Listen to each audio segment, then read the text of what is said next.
This is a HeadGum podcast. Greetings, Nadpoles. It is I, the Breakfast Wizard, here to talk to you about Magic Spoon, the sacred artifact I use to cast my cereal-mancy spells. After years of... Oh, what's that? It turns out this is an ad for Magic Spoon the cereal, not my spellcasting focus. As such, I'm going to let Caldwell take over. Ta-ta! Hey gang, Caldwell here. Sorry about that. Real quick, here is what you need to know. Birthday cake flavor is back. That's right, this limited edition cereal was so popular that Magic Spoon brought it back, and now you can get it for yourself. For a limited time, Magic Spoon is offering a free box of birthday cake cereal with every purchase, including subscriptions. This cereal is normally $10, so this gift with purchase is a great deal. To take advantage of this offer, head to magicspoon.com/pawpawbday to grab a custom bundle of cereal and get a free box of birthday cake and try the magic for yourself. Remember, this exclusive offer is only available to NADPOD listeners. So go to magicspoon.com/pawpawbday to add a free box of birthday cake to any order. Magic Spoon is so confident in their product, it is backed with a 100% happiness guarantee. So if you don't like it for any reason, they will refund your money, no questions asked. Okay, the Breakfast Wizard is still loose in my house somewhere, so I have to go. Thanks for listening, and see you next time.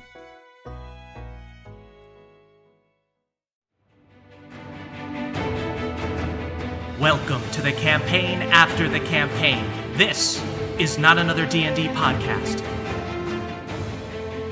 Welcome back to Bohemia, everyone. Bohemia. I'm your Dungeon Master, Brian Murphy, joined by Jake Hurwitz. Hard one, Surefoot. Emily Axford. Moonshine Sabin, former sweetheart turned savage.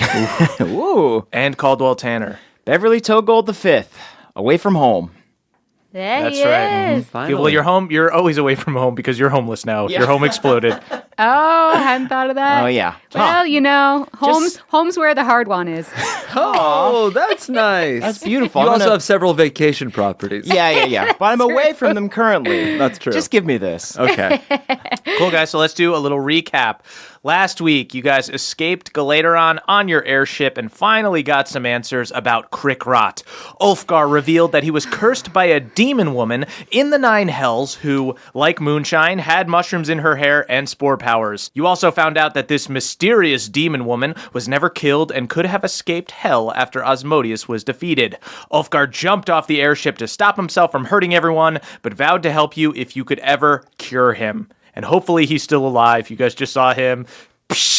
Can we actually rewind and talk about precisely how, like, did he make his body into a cross and, like, backwards dive off? He just did a pencil dive. He did a pencil dive. Cool, Okay, that's good. what I was hoping. And then he switched to a cannonball right at the very end. Whoa. That's awesome. That's hard. You guys filled in Ol Cobb about the demon mushroom woman that Ulfgar told you about, and he knew who she was. Maribel Sybin, a.k.a. she who has no hospitality, a.k.a. the only woman Ol Cobb ever loved. Y'all. You guys found out via flashback that Maribel was Jolene the Green's sister and Moonshine's aunt. Ooh. After becoming jealous that Jolene was going to be named the next Mima of the Cricks, Maribel made a deal with the devil and attempted to take the Crick for herself. The Crick elves defeated her in battle, but she escaped back to hell at the last second, where she's been until now. It would seem that, with the devil dead, she's finally free to return to the mortal plane and take back the Crick. You said your goodbyes to the kind Leafs and Mama Togold as Red and Gunther flew them to safety. You then headed to the Crick and ran into a traveling wizard who sold you arcane and let you pull from the deck of many things. Very dangerous. Fun guy. Everybody got some dangerous shit from the wizard. Yeah, I told y'all. They're always hovering, circling the Crick, looking for small-minded people like myself. They are very trusting. Impressionable children.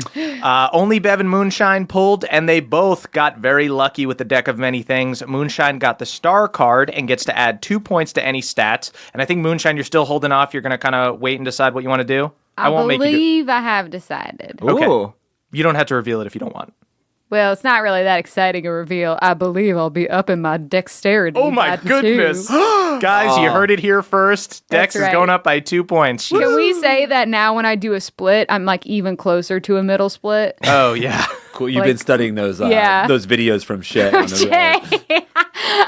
Like my labia are gracing the floor Oh now. boy. It's just a. God, what an image. Yeah, you got the star card and immediately just slammed your leg down in a super impressive cheerleader split. Just Van Dammed so hard. And Bev pulled the knight card, so he gets a level 4 fighter at his service. He's got a little halfling dude named Balnor, who's kind of a lame, weak, but well-meaning gray-haired halfling man. The crew wasn't too excited about him when they met Bev him. gets to babysit. That's the card. That I'm we got. ever so slightly concerned about what we took him from. He seems to have no memory, but it seems to have been important. Yeah, there's a chance he was on the wrong side of a war. Yeah, he did just appear from another fantasy realm out of nowhere. You don't know if he's from the past in Bohemia or what. Or He's the Bev's future. scout. He's Bev's scouts now. Yeah, he's part of the scouts. Oh, the scout becomes the master. Oh, he's my first official green teen responsibility. He is 67 years old. Balnor's a 67-year-old green teen. Can I change my nickname from up top? Sure. I want to be Beverly Togold V, Balnor's boy. Finally, at the end of the episode, as you guys approached the Crick, you saw that the entire west side was covered in fog and abandoned, but the east side was still rife with activity. So you guys are walking towards the Crick, walking towards the populated area? Yeah, first things first. Did y'all bring any bug repellent? Because we got flies here. We got flies for every size. I pull out so much citronella. Oh, actually, if you want to keep them away, they hate sweet. We're a spicy folk, Oh, okay. so all our flies love that spice. So just like rub some sweet buns all over yourself, and they'll stay away. Are you sure about that? That We have seems... sweet buns.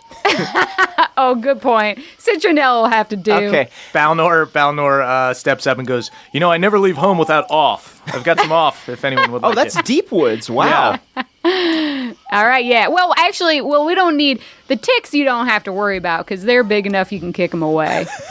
Do they talk wow. too? Yeah. Everything here's got something to say. Hold on. You'll learn that real quick. I ruffle around in my hair to see if I can find one. Oh, yeah, there's one in there right there. Oh, Hey, Butch. Well, that's rude. I flick it away. I will defend you, sir. Balnor just furiously stomps the Oh, tick. okay. Well, thank you, Balnor. I'm dead, bitch. Okay, as much as I am excited to go see my people, I am slightly seduced by the mystery of what's happening on the west side. You know, I went to school there. I'm getting a real powerful stank Yeah, with I'm my perturbed by the paladin west side. sense from over there. Yeah. You know,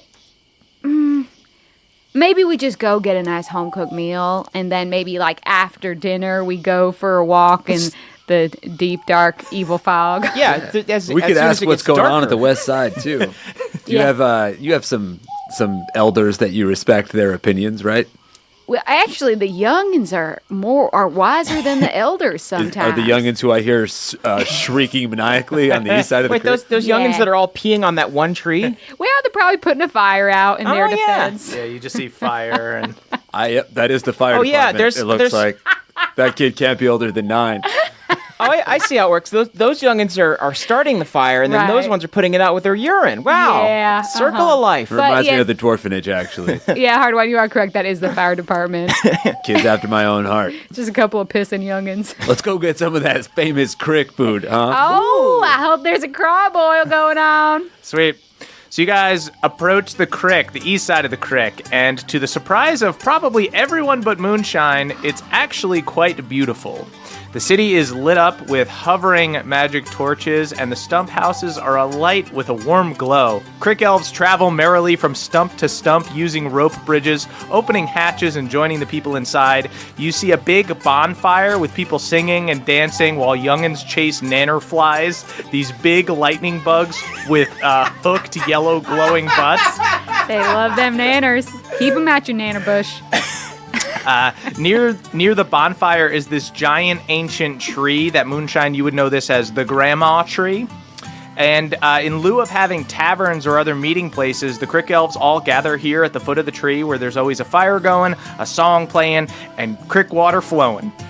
If you didn't know any better, you would think nothing was wrong here, but some of the elves do have black scabs and crick rot, and you do hear the occasional cough. You don't see anybody as bad as Ulfgar. That was a very advanced case.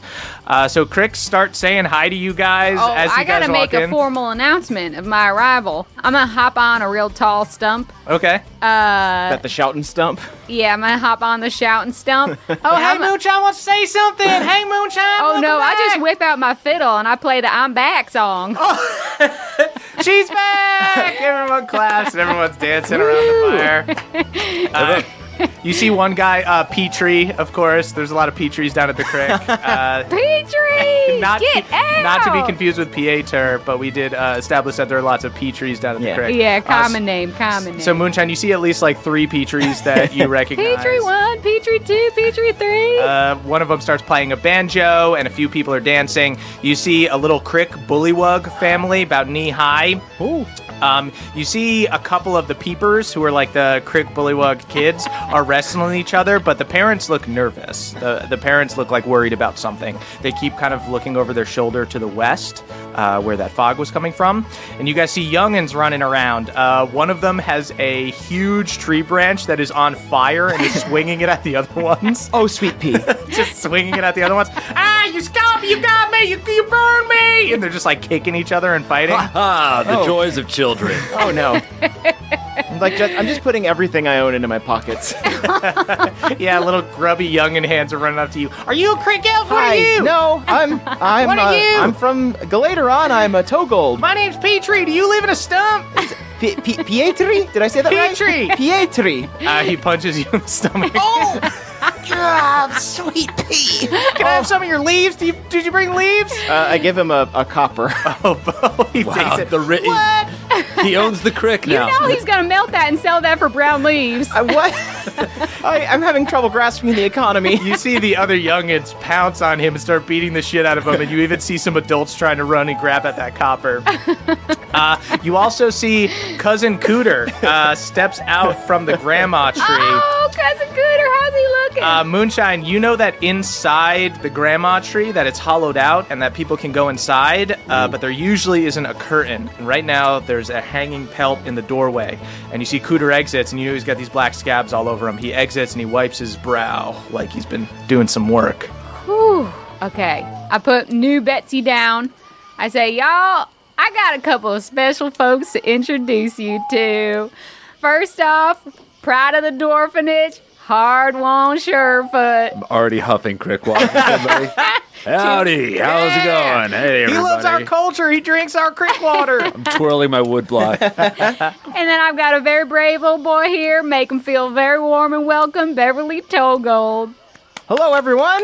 I bow very deeply.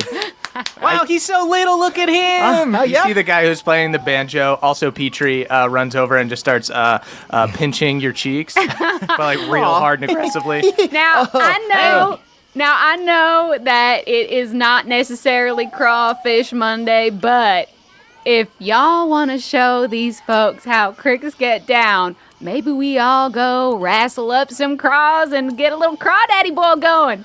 We already got you covered, Moonshine! Oh! And you see a bunch of guys come out with crawfish in like buckets and stuff. I love crawfish. And they come out and they start cooking up a jambalaya for y'all. Ooh, this can be a sweet boil.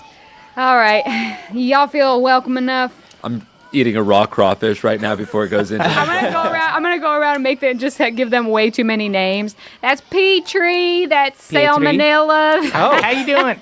Hey, Lucy. Bitch. Lucy-Ann. Hey, and bitch. Lucy. Hey, bitch. Tammany. Yes, eat up. Eat up. And can I look around and see if Meemaw's around? You do not see Meemaw around. Petrie, where's Meemaw? Which Petrie are you asking? The youngest one. The youngest one? Meemaw? Meemaw lives in a big tree and she runs around, she casts spells. I don't know where she is. You know what? This one's on me. I go to the oldest Petrie. Okay. Elder Petrie. Yes? Where's Meemaw? Oh, Meemaw ran off one of them Crick bullywugs, turned into a frog hemoth, freaking out and attacking people and such. On the west side. On the west side. Down where the Sound sun like the rises. bullywugs. Some ain't right on the west side. Ooh. Ain't that the way? Okay. So Meemaw's out on the west side? Meemaw's out on the west side just wrestling up some big Crick bullywug. Well, shit. I don't want to be left out of that fun. Should we go help her? Yeah, finish up your crawfish. Let's get out of here. Okay. Hey, can I take a little of this, the Crick water for the road? You can take a whole bucket full. Yeah, we got it. We got it all over, man. We're here at the Crick. Done. You just stick your flask in the water and you drink it. You don't even check and see if it's okay. Yeah, All right. you get a minnow sometimes. Don't light a match near that. PA3, do the crawfish talk too? It's Petrie. PA3. Petrie. That's what I'm saying. Do the crawfish talk? Yeah, just Not before when they're I... boiling. Depends on how much Crick water you've been huffing. Okay. Let's just say that. That's a joke down at the Crick. Ah, Cobb. You ever hear that one, Cobb? You know, I've made that one a few times. I think you stole that joke from me, Petrie. I bet he did. Should we ask the bullywugs what's going on? They seem to be kind of concerned. Maybe they know a little bit. Yeah, we can do that. Before we depart the company of PA3, I do pull out a pamphlet about the Green Teen Organization and see if they'd be interested in starting a Crick chapter. Petrie, it'd be a great idea. Yeah, it'd be great for a college resume. Petrie grabs the pamphlet. Oh, you got some of that good paper. Well, yeah. He throws it in the fire. Oh, Oh, that burns good. Look at that. Very nice. Hey, child, pee on this. Kids running. Don't tell him to pee in the dang bonfire. You see a bunch of kids start pissing in the thing. Hey, get out. You get in the punishment bag. You get in the timeout bag. Petrie just starts grabbing youngins like by the nape of their neck and putting them in a bag. We love. You see the kids are wriggling around. So sorry. I didn't realize there were rules. We love to stop having fun in the timeout That's true. bag. I had my first kiss in a timeout Stop bag. having fun in the timeout bag. With a bullywug? Yeah. I don't know why we put them in the timeout bag. They love the Love the timeout bag. timeout bag. so I'm going to put you down as a maybe for Green Teens. Okay. Yeah, you give me some more of that good paper. I'll join your. I don't know what it is. Maybe, yeah. It does burn real pretty, don't it? It burns Sure real it does. pretty. It's laminated. Yeah, the fumes made me feel funny. We like fumes here at the Crick. Same. So should we go ask those We bullywogs some kicking questions? around in the timeout bag. That bag does not seem to have any air holes in it. Petrie. Oh, that's right. That's why they're kicking around. Hang on, let me make a couple air holes. Petrie makes a Careful with couple that knife. There we go. just furiously stabbing you in the back. All right, so let's go over to that Bullywog family, and we can just be. Yeah, I don't know why. For some reason, what has this world turned me into? For some reason, I was suspecting them and being cautious around them, These but are I don't your need to people, do that. Yeah, Now, you can tell by their teeth. They're wretched and Okay. horrible, yeah. which directly correlates to how nice they are. Yeah, just tiny little orange bullywugs making grimaces, and you see their really ugly teeth I shudder. pointing in all Doesn't remind directions. me of the bullywugs we know. Hey, y'all. Oh, hi. How are you? Well, I think I'm doing better than you. You look like you spooked a ghost. Oh, well, more like a froghemoth spooked us. We got like our little makeshift bullywug town down there out west, and Yeah. a couple of our Frogtown. Frogtown, USA. Yeah. And It's the Bullybog. That's what we call it. The Bullywog District, the Bullybog. Very good. And we had a couple Crick bullywugs go into that fog looking for some berries and flies and whatnot, chasing some nanner flies.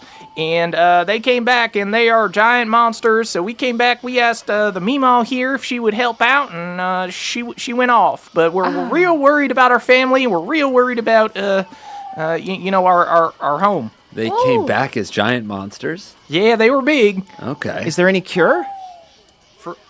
I mean, I'm a frog. I don't know. Oh, no. I'm just a sorry. little frog. No, You're a you. sweet Hey. little guy, though, Oh, aren't thank ya? you. You know what? I'm starting to feel better. Do you want to wrestle? Doesn't Crick really- bullywugs love to wrestle. You know I what? feel, my uncle just turned into a froghemoth. That's been happening a lot lately. But I will wrestle you. I think I might go wrestle your uncle first. I think that would be a good idea. Hard one. At least take a range check. You know what? I'll. It's very disrespectful not to wrestle. a I'll, bullywug. I'll thumb wrestle you. He just tries to be tackle careful. you. They got suction-y little Oh, he thumbs. rolled a 2. He just flops over. He just like tries to grab your thumb and flops over. I have a very big thumb. I'm sorry. I'm very emotional right now. Our family is in deep, deep trouble. Absolutely understood. Can I respectfully give him a noogie? Yes, absolutely. Oh, he'll love that. There you go. We love noogies. Uh-huh. Thank you. I twist his skin. Ow. I'm so sorry for your loss. You know what? I think we're going straight into battle, so I think I might just fungal form it up on the run over. Ooh. Great. I'm going to pound some of this Crick water and get going. Put some of these crawfish on ice for Daddy. Yeah, Are we you don't- my dad? You're goddamn right I am. Wow. I didn't realize I was a half elf. You know, that's crazy because actually most of us Cricks don't know who our daddy is. Could be me.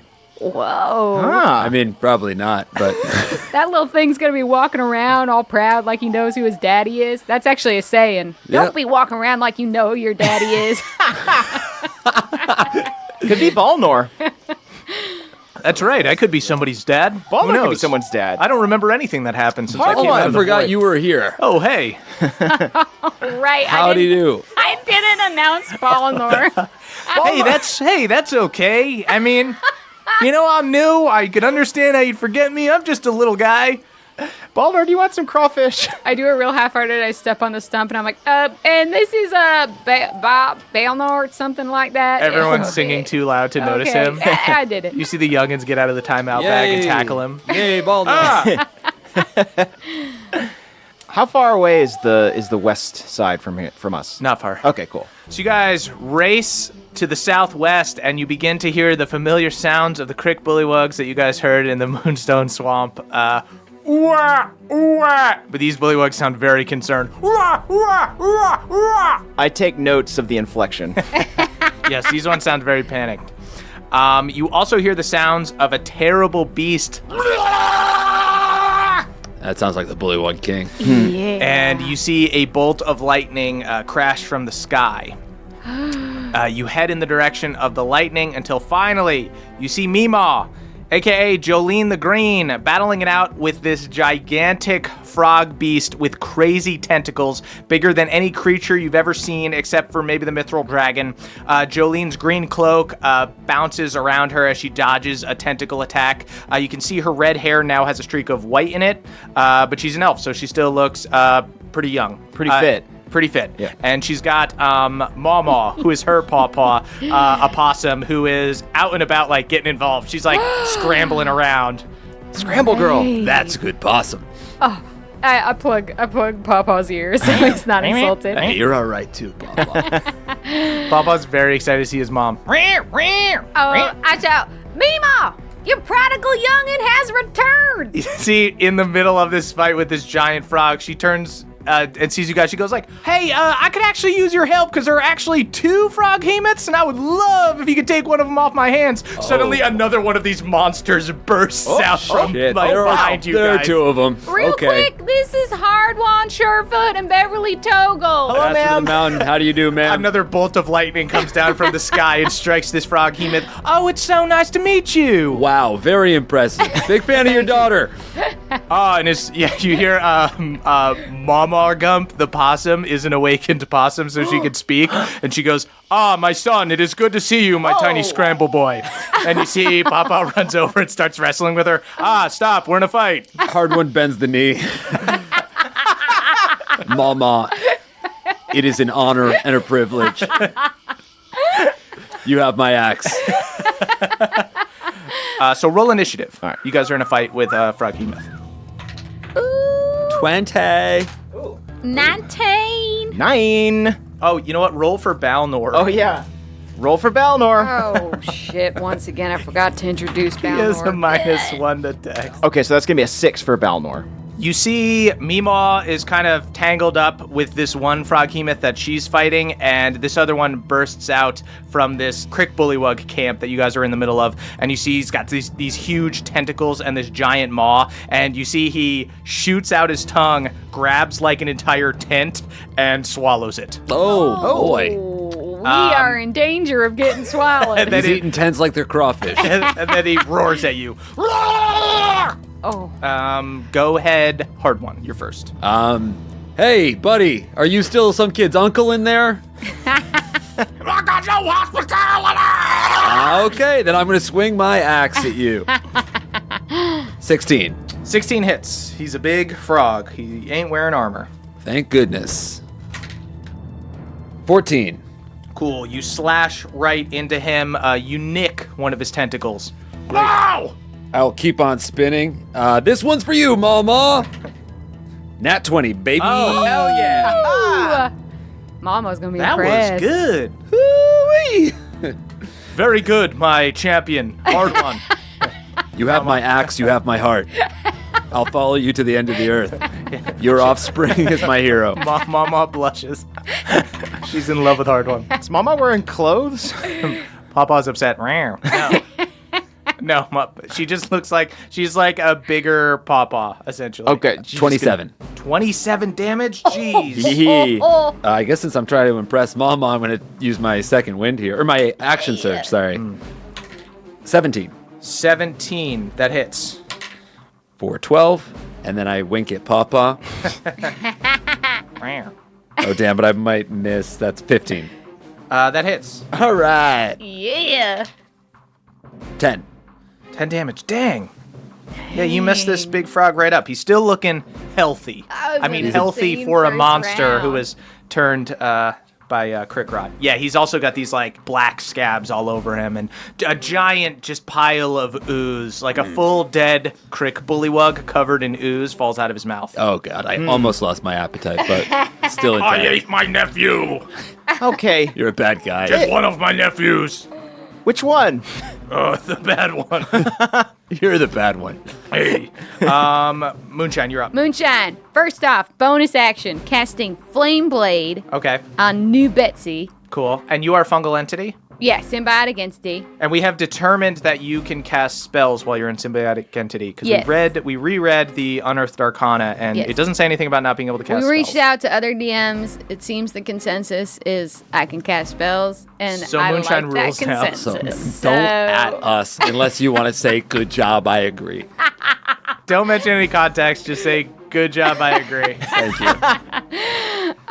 Okay, and then I am going to attack. Okay, We're talking about 23. that hits. Yeah. So now this is 3d6 flame damage. Dang. Plus you get poison damage. This is flaming poison. Flaming poison damage. So that's 12 plus another d6 of poison damage. Jeez, you guys are good at fighting. 16, What? and then I'm going to hit him for 12 more with my spores. We're going to fuck this thing up in a My round. frog monster! Leave him alone. Yeah, Oh wait my till goodness. you let Balnor get a crack out of. I feel a little intimidated, but you know what? I'm You just gonna got try this. my best. It's all I can do. Balnor, your fly's down. That's what. Oh, I'm sorry. And your shoes are untied, Yeah. Balnor. Oh, hey, Your let me cape's bend in a down. knot. You know what? Let me use my full action to do that to get these shoelaces tight. That's Cobb's turn. Cobb pushes Balnor out of the way. I don't like that you guys have a new friend.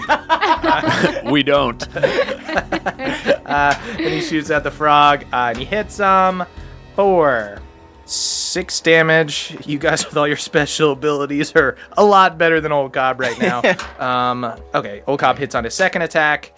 Oh, okay. He hits for 12 that time. And you know what? He's showing off too. He looks over at Mima. Hey Mima, watch this. That's the thing I say all the time. He winks at I'm Hard One. going to throw you under the wagon. Hard one gives him a thumbs up. Okay, copyright. I'll share with Cobb. He does another 7 damage with his special ability Wow. bonus action. Hanging out with us makes everyone less cool. That is Bev's turn. Okay, I'm gonna hop on the Impress Mima train, and I'm gonna cast, as a bonus action, Thunderous Smite. I think it works like your other smites. Like you attack, you can see if you hit, and then do the bonus action. Okay, cool. All right, so I'm gonna attack. Mima sees you fumble that, but she's okay with it. She's very hospitable. Uh-oh. Oh, it's a bonus action, child. That's fine. You just use it after you attack. Oh, thanks. I'm still getting the hang of that. That's 13. Is that gonna be enough? 13 does not hit. Ugh. All right, so I guess the lightning strikes me Well, no, instead. I think you don't have to use it. Oh, okay, cool. Can I use it on my second attack? Yeah, go for it. Cool. Mama tells you that. Thanks, Mama. Go on, young Oh. halfling. The Thank nice you. thing is that Swing your thunder blade. Oh, I feel so inspired. Balnor is maybe feeling a little more confident now. Jesus. That's 15. Does that hit? 15 hits. Oh, okay. Whew. Okay. That's going to be 11. 11 damage. Okay. Yeah, cool. and then- he's right hurt. 2d6 of thunder. Fuck, my frog is so hurt. And he rolled a 4. He rolled worse than Balnor. Oh shit! If Balnor finishes him, Yeah, how close to death is he? He's not that close to death. Okay. He's So I always like to reserve the potential to save and interrogate, but I don't know. This frog might be beyond helping. he vomits another dead Crick Bullywug Okay. in a pile of goo. Okay. Beyond the pale. Let's. I am tempted for all of us to get on him and hold his mouth so that he speaks out. This was my uncle. He throws up another Crick Have his Bullywug. teeth improved through the transformation. No, they're even worse. Oh no. That's gonna be 9 extra damage though. 9 extra damage. Cool. You knock one of his big teeth out, you want that kid? and it comically hits you in the head. I've kind of become a discerning collector. And it is Balnor's turn. Balnor turns to you, Beverly. Sir Beverly, I serve you. What would you have me do? I guess just kind of whack at that guy if you don't mind. I'll whack him. Balnor runs forward and he swings. Misses. With his one and only attack. You know what, Balnor? Why don't you just? I give him my backpack. Balnor has an action surge though. Yeah. Would you like me to use my action surge? Let's hold on to that. I think there might be more stuff amiss Yeah, today. have him hold the backpack. Have him be like the mom while everyone goes on the roller coaster. Yeah, Runs back to get your backpack. Does anyone have a jacket or something that they need held?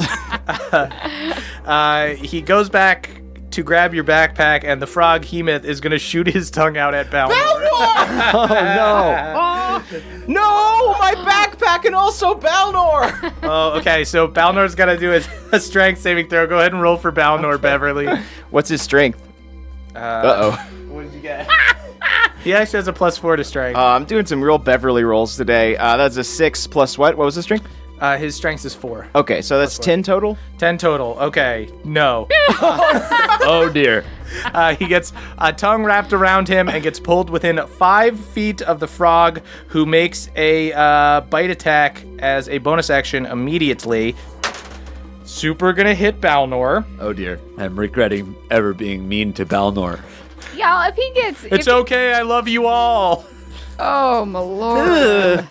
You barely got introduced. It's just the saliva's getting all over my backpack. I'm pretty sure that Balnor just tried to zip it up and he broke your zipper as he did it. Oh, that takes so long to get the zipper back on the track. Balnor you know? takes 25 damage and is swallowed. Is he dead? You don't know yet. Oh shit. You see him in the mouth as the sun goes back. I still have your backpack! And he throws you your backpack. This is super small, but I did notice his breastplate was on backwards. Sorry to be so petty. Yeah. No, it's all right. I guess we gotta save him. I guess Just let's see- aim for the stomach. All right. So based on how this frog Hemoth works, if it gets back to the frog Hemoth's turn, Balnor is not going to live. That is your turn, hard one. All right, let's try to kill this frog Hemoth then. Uh-oh. Balnor, we're coming for you. The frog burps. I'm not going to hit that first one. Oh, no. 13. You missed. Old guy goes, I'm starting to feel kind of bad. Yeah, I'm feeling really guilty. We sucked a man out of his world and then sent him to die. No, bards will sing the ballad of Balnor. It shall be triumphant. All right, so I got a 27. 27. That definitely hits. If you do 20 or more damage in a turn to him, he might throw up Balnor. Really? Yeah. Okay, well, that's going to be 14 or 13 damage. 13 damage. Okay. Not quite enough. No. You see, And I he don't starts, have- he starts to regurgitate Balnor, and Balnor is starting to climb out. It hurts everywhere. There's acid in here. You're going to be all right, buddy. How much did you damage him for? He gets sucked back 14 down. or Okay. 13. It needs to be in a turn. Moonshine, it's your turn. Oh, it needs to be in a turn. He needs to either die. Can I jump in and try and throw Balnor out? Yeah. Do you want to jump into the frog Hemoth's stomach? You want to jump into his belly? Yeah. I'm gonna grab something from Bev's hand. Okay, what are you going to grab from his hand? I know exactly what you have. I you can't have? tell you. Okay. Wait, you're not going to tell me? I'm gonna maybe You know what? I'm just gonna run and shove something in his mouth. I'm Okay. gonna grab something from Bev and shove it in his mouth. Do you want me to Okay. toss you the backpack? Yeah. Okay. You throw in the backpack. I grab What is the in- vomit berry and throw it in his mouth. Oh my god! I knew it. I fucking knew it. Caldwell had that very mischievous Don't look. in goof his- a god. Do goof a frog. You guys Cooper do have Frog. those vomit berries. Oh man, I'm gonna say, yeah, that's a freaking Uku vomit berry. I'm gonna have him roll at disadvantage a con saving throw to try to not barf. Not today, Balnor. Not today. He does not succeed. This frog does eat the berry and then barfs everywhere, and Balnor falls out onto the ground covered in goop, just so hurt. Bunch of other Crick bullywugs in there. There's like little skeletons of other no. bullywugs and stuff, and you see Balnor's just in this pile of acid goop, reaching out to Beverly. Son, help! Please help! Balnor! I'm so sick. I go to Balnor and I hand him a towel. Okay. I also do my sports damage to the frog hemoth. Okay. That's 12. 12 Oh my poison god, damage. that's so funny. Yeah, I mean that's what it's for, right? That's what it's can't- for. I can't That's why not we allow saved that. it. That is old Cobb. Old Cobb goes, now that he's out of here, I don't like him again. Old Cobb hits for 9 damage. This dude is right fucked up. Shoots again and misses. Misses on the second shot. Balnor distracted me. Same. That is Bev's turn. I'm just gonna do a vanilla slice. Okay. Slice, Vanilla baby. Slice, that sounds good. There we go. Ooh. 15 plus 8. That's gonna hit. That hits. Alrighty. He didn't even get to use his tentacles. Damn.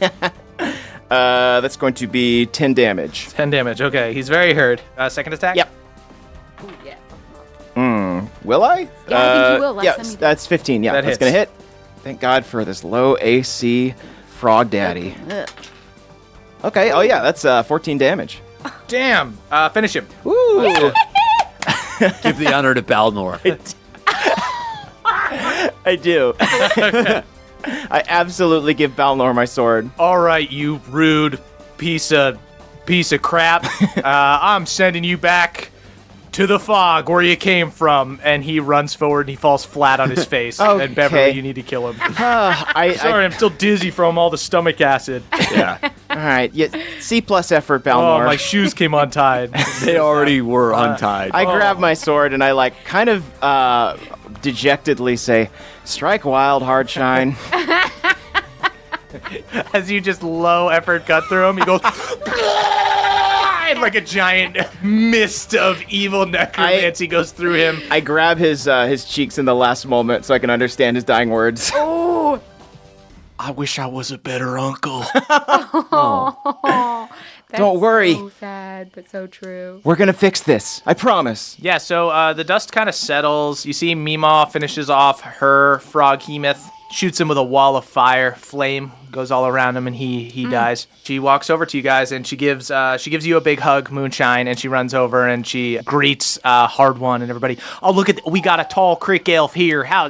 You're a tall glass of water. How you doing? Thank you. I'm doing very well. It's a pleasure Oh, to look, meet we you. got a little Crick elf over here. How are you? Very good, ma'am. How are you? I'm doing just fine. It's an honor to meet you. I'm doing just fine. Nothing could ruin my day. I got my favorite daughter here. Oh, stop. You're my favorite Meemaw. Meemaw, what has been going on? Well, I mean, I know about the Crick Rot, which, by the way, you and I should have a little tea time, talk about what's going on in the Crick Rot, because I've got some intel. That's why I came back here, to tell you a little more about the Crick Rot, but perhaps you already know. all I know is that these people aren't getting better, and I've been able to stabilize a lot of them, make sure they don't get worse, but the grandma tree's just full of sick cricks who can't dance or play around or play the fiddle or they can barely keep down their jambalaya. Frick, that's a fucking travesty. No one has I finer would agree. cuisine than you Crick elves. I taught him how to eat the brown stuff out the stomachs wow, of the fish. yeah. The most delicious part. Man, That's my favorite part too. I've been saving all the brown stuff. where? You got some brown stuff? I'll eat some I brown put it stuff. in a Werther's wrapper and toss it later. She grabs it and eats it. Oh, I have the wrapper. But Meemaw, what's been going on the west side though? This used to be Bully Bog, and now it's like Yeah, we told. I mean, now it's Bully Fog. I'm sorry to joke. Out of character. That was I'm really, sorry. really I'm good. sorry. That was great. That was really funny. I thought that was good. All right, back in. And Meemaw goes, we've been slowly evacuating people out of the west side of the Crick because this fog's been creeping, and the land here ain't been right, the Crick ain't been right. The people who are closest to the Crick on the west side specifically were the ones who were getting sick. So we just keep moving east, and we don't know what's going on. But a few days ago, Milf went missing. He went into the Milf? fog, and Milf and all his What rattlers. about all those rattlers? His rattlers are gone. Oh, Melora. We sent in a few rangers and a little rescue party, and they ain't come back either. Anybody who's gone into this fog ain't come back. Mima, I cannot speak for my compatriots, but I will absolutely enter the fog. I don't want you to die, Moonshine. Mima, just tie a rope to me, and I'll go into the fog, and if you get scared, you can tug me back. You know what? That sounds like a pretty good idea to me. No persuasion check needed. Hold on. She's not going into the fog by herself. Yeah, we're gonna need 3 ropes. You see, And one super tiny rope for Pawpaw. Absolutely. Mama speaks up. Ballard doesn't My need a children, rope. You have a string? we do not know the dangers that lie beyond the fog. She turns to Meemaw. Mother, I think it would be inadvisable for them to go into the fog with just a rope. And Meemaw goes, runs the Crick? Mama, you are just so smart. You know what? Sometimes we got to do good Crick, bad Crick here. And Mama's right. You see, Pawpaw is trying to be like a baby possum and like ride on his mom like he's a little baby. And Mama keeps going, stop that, my little baby boy. I whispered to Moonshine, should we tell them that we know about Maribel? Yeah, I think that's a good call. Okay. So, Mima, I don't want to bring up anything too sensitive, but tough times call for tough skin. So, That's what we say. that's what tough times call for tough skin. I believe that it could be the work of Maribel. I know that you never told me about Maribel, and perhaps that was, Who's Maribel? You see, she kind of looks at old Cobb. What did you say to her? We know all about your crazy sister. Oh, well. We saw her in a vision, and she's just as attractive as you are. Excuse me. Oh, Melora. We better go back to my stump and talk this out. okay. Before we leave, so DM question. Yeah. We're in like Bully Bog. Is Yeah. that kind of like on the outskirts of the area where the fog is settled in? Yeah, so the Cricks kind of all evacuated, but some of the Crick bullywugs didn't listen and stayed in their little area. Stubborn folk. Yeah. Okay. It's hard to leave home. Yeah. Cricks are a little more nomadic than the Bullywogs. They're they're homebodies. Bullywogs are family oriented. Yeah. Yeah. Extremely. Cool. Are we headed out? Yeah. You guys want to go to Meemaw Stump? Yeah. Yeah, Cool. let's go to Meemaw Stump. I want to take a piercing look into the fog. I got some. Do you want to look into the fog? I want to look into the fog. Okay, go ahead and roll me just like a pure religion check. What a because obviously brave young boy. your sense of evil is just like pinging like crazy. I'm Yeah, gonna put my mining goggles on and take a look into the fog too. Okay. How deep into the fog do you go? Not too deep. Are you going in? Your mama goes, "Don't get so close there." I'll stop right where she told me to, and then just lower the goggles. You see, Pawpaw starts running towards the fog, and Mama bites him by the tail and pulls him back and Oh, starts Pawpaw, wrestling get him. Do not look into the fog, my son. Well, good news, guys. I didn't. I rolled a 3. Okay, so you just look into the. Yeah, dude, it's misty there, man. Yeah, I can see, Bev. It's super foggy. I was going to say, I got a 12. A 12. Okay. The land here is pretty much poisoned. So you kind of sense evil everywhere. Like, definitely around here. And it's not super concentrated. You can't, like, track down where Maribel is, assuming that she's here. But you do feel just the further you look, the more, like, evil there is. Can I produce flame and then throw it? Because it can be within 30 feet of me. Sure. So I want to just produce it in the fog. Okay. See if it lights anything up. You produce flame in the fog. You see some glowing flame in the distance. No beyond the fog. bodies dancing demonically in front of it. Yeah, you don't see them. Okay, And that's Meemaw kind of a good goes, sign. you know, we tried all these tricks. I tried throwing rocks in there. We took a tried the couple of rocks? What about sticks. sticks? Okay, Yeah, we you're tried at sticks. 2 steps ahead of me. I dropped my stick. I said, yeah, Mama goes, I said that we did not have to try the sticks. We knew that wouldn't work. Oh, Mama, you know what? Never awaken your possum. That's what I said. You don't truly mean that, do you, Mother? Oh, of course not, Mama. She picks up Mama. She starts scratching her. Mama goes, rear, rear, rear, rear, rear, rear, rear. Oh, just going through the motions. I'm so excited to see Mama's stump and see just all of these slogans embroidered on various Yeah, pillows. like the live, laugh, love of Crick moms. All right, yeah. So you guys let's want to go back head to the stump? Let's head back to So you feel, Meemaw, you feel as though the threat here has been neutralized for the time being? Well, I think the threat around here ain't never been neutralized. Something ain't right. We all know that. Maybe we know what specifically ain't right now, though. Yeah. All right. But Let's scoot to the stump. scoot to the stump. So Meemaw takes you back to her stump. A stump just like all the other ones. Meemaw's no frills. She does have grandma tree adjacent property, though. Whoa. So that's pretty good. It does get loud at night, though. In-room That's a good laundry? thing. No. Oh, okay. No. There are definitely clotheslines with clothes that youngins steal those clothes, too. That's... luckily, people are nude very often anytime they do a No ritual one or anything owns like that. clothes at the Crick. You wake up. The lines are there to borrow them. Yeah, you see Meemaw is all like dirty from having just fought this frog hemoth. She just like grabs a shirt off a clothesline and puts it on over We her just clothes. run into the clothesline and then come out the other side dressed. I'm taking notes. Clothes stealing merit badge. I'm going to grab a new pair of socks. The Crick elf who you stole clothes off his clothesline pokes his head out of his stump and goes, "You enjoy those socks now." Thanks, little man. My name's Petrie. Hey, It's a you're all right, different- Petrie. Different Petrie. Have a Hey, good night. you're all right too. Dull-eared Crick elf. Wow. Have a good night, Pietri. I'll add that to my list of names. Hard one, the dull-eared. That's pretty good. So you guys get back to Meemaw's stump. It feels a little bit like a hobbit hole when you go inside. It's just one room, but it's very cozy. There's a fireplace and a little kitchen with a wood table and some chairs around it. It looks like she doesn't have a bed, but she does have a little meditation area with some candles and like pads for her to sit on. Balnor, could you make us some tea? Oh, yeah, of course. You see he walks over and he starts trying to mess with the burners. Do you want me to roll? Yeah, yeah, dude. Just a Everything raw he does intelligence is just check. like a window into where he may have been ripped from. Balnor, don't use any of the brown leaves. You That's see cash. You see him sweating so hard. Got a 5. You got a 5 on his intelligence check. He goes over and he turns the gas on way too high, and it really goes up. Mima goes, "You know what? Why don't I put some tea on, Balnor?" Okay, yeah, that's fine. I'm good. You know what? I might go sit over in this little meditation area. It seems good. Great. Okay, if you could just not touch the candles, thank you. So Mima sits down with all of you guys at this kitchen table. Balnor's kind of left out. He's just sitting over in the corner.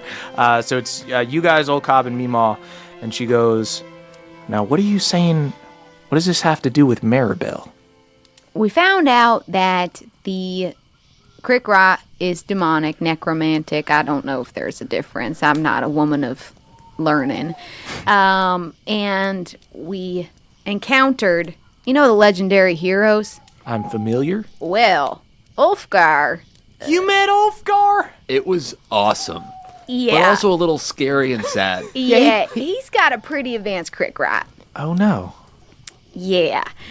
And he sort of weaved a tale for us, talking about how he went down to hell with Yala and Alanis, and in hell they encountered some sort of mushroom demon woman. Sound familiar? You see Mima nods. I guess when they went to fight Asmodeus, she slipped out of hell. So he's slipping around. She's a wriggly little bitch. And I mean that in a bad way. Oh, yeah. I know we use bitch as a term of endearment, but my Yeah. sister is not a nice person. I didn't want to say it. I'm glad you did, as a Mima. woman. So, Why didn't you ever tell me about her? I mean, I know that it was probably pretty painful, but I'm surprised that you never, as a cautionary tale, told me about her. well, youngin, I'm not questioning your raising by any means. Obviously, you did a good job. I would agree with that. She pinches your cheeks really hard, just like really feeling out your face. See, it doesn't feel very good. We all kind of just decided that we weren't going to talk about She Who Has No Hospitality because we got a bad reputation, and a lot of people think we're dumb or that we're lesser than or something. And the last thing we needed is Maribel the Terrabelle being the one who represents the Crick. So we try to just not spread that tale. I understand. No one injects more culture into Bohemia than you Crick elves. You see Mama and Mima look at each other, and Mama goes, "I think he is flirting with you, Mother." and she kind of blushes. I think he's flirting with you, Mama. Mama blushes somehow. You're both beautiful. But I gotta say, taking all this time, slowly taking over the Crick over a year, poisoning the land, that's not the hothead sister I remember. I would think that she would just come out swinging, try to attack me with one of her weird tentacles or something. And you see old Cobb goes, "Yeah, well, maybe she learned a little patience sitting in hell for 200 years. I was going to say the same thing, that I would assume that hell changes a person. Probably for the worse. Yeah, I mean, we met his mom, and she was a revenant, and it changed her a lot. Yeah. And that's making a deal with a god, not Your a mama demon. was in hell? She was, I think, wandering the astral plane. She talked to a guy. Oh, that's named different. Accord. That's not as bad as hell. I mean, Cool. it sucks. It's not good. Well, I didn't really know her before, so she didn't change that much. Oh, how's she doing now? I don't know where she is. Oh, okay. Oh, I'm so sorry. Family's really important here. I'll Take be a your... big hop of Crick water. It's on our to-do list. Yeah. Well, so if Maribel's behind this, Could be. Do you know where she might be? if I had to guess, it'd be in that there fog. Yeah, that tracks. Yeah. That fog is pretty evil. Getting a real stink from it. It is not good. And I will tell you, the last time we fought Maribel, she is the greatest foe I've ever faced. She is stronger than anyone I've ever seen.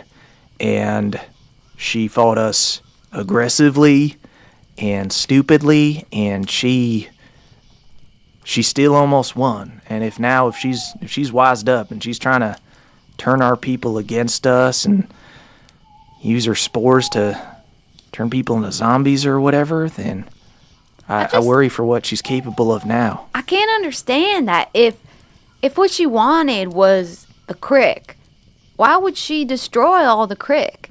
Just so no one else could have it? I think that's a part of it, but I also think, I think my sister was impulsive, and I think she was jealous. And the demon lady that she became ain't the girl that I knew. When you make a deal with the devil, you might be doing it impulsively, but once you make that decision, then you ain't right forever. So I don't think there's any winning her back now. She signed her contract. She's a demon. Yeah. I test the tea to see if it's too hot. But it's so hot. Balnor. My lord, I will protect you. Blow on my tongue. He blows on your... Not that close, Balnor. No, not the tea. Blow on my tongue. Oh, Thank you. All right, now blow on the tea. he blows on the tea. He blows too much. It spills over a little bit. Does anyone need their tea blown on? I'm good. Okay. I'll take a little blow. Okay. Balnor? I ain't drinking tea. Well, I don't know about y'all, but I feel like the only place to go is into this fog. Yeah. We wanna Seems go get that way. fucked up by your aunt. Y'all, I don't know if you can defeat her right now. Not without help. And I want to go with you, but Moonshine, you ever been out of spells? You know what that's like?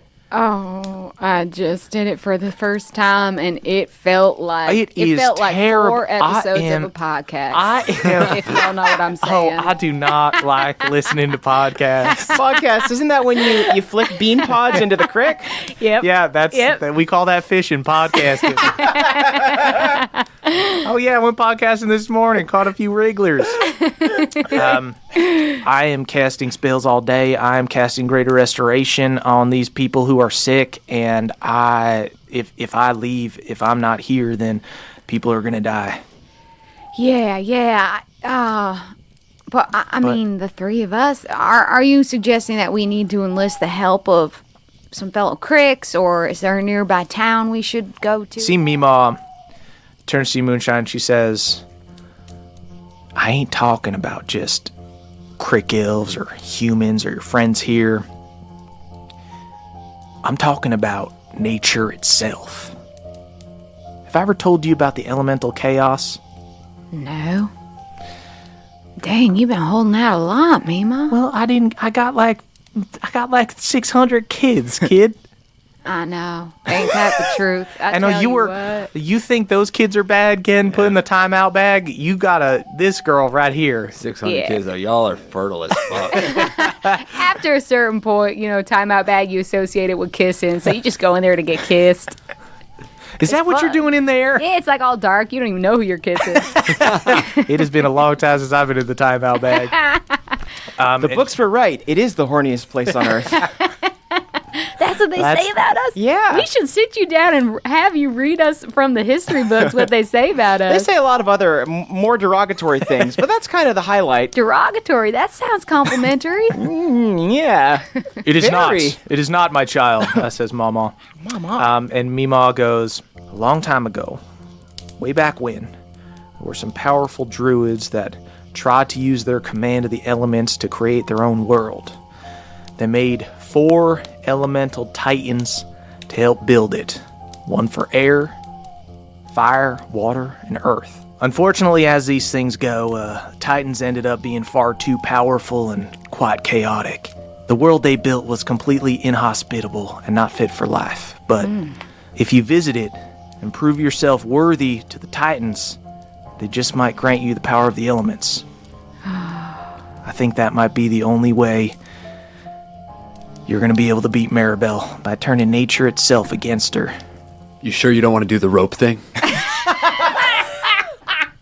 The rope thing is Mama, what do you think about the rope thing? I think it is a bad idea. I think the only way is the elemental chaos. As you say. Okay. Wise one. Maybe But we'll do both. I forbid my son from going. And Papa goes, "Rear, rear, rear, rear." I thought you was talking to me. I also forbid you from going.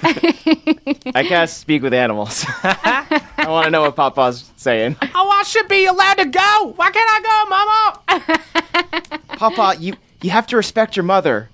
I don't need to. I'm a grown scramble boy. I'm a grown scramble boy. I've been running around. I've been scrambling. I've been grabbing pea trees, getting people, saving people, running around, grabbing amulets.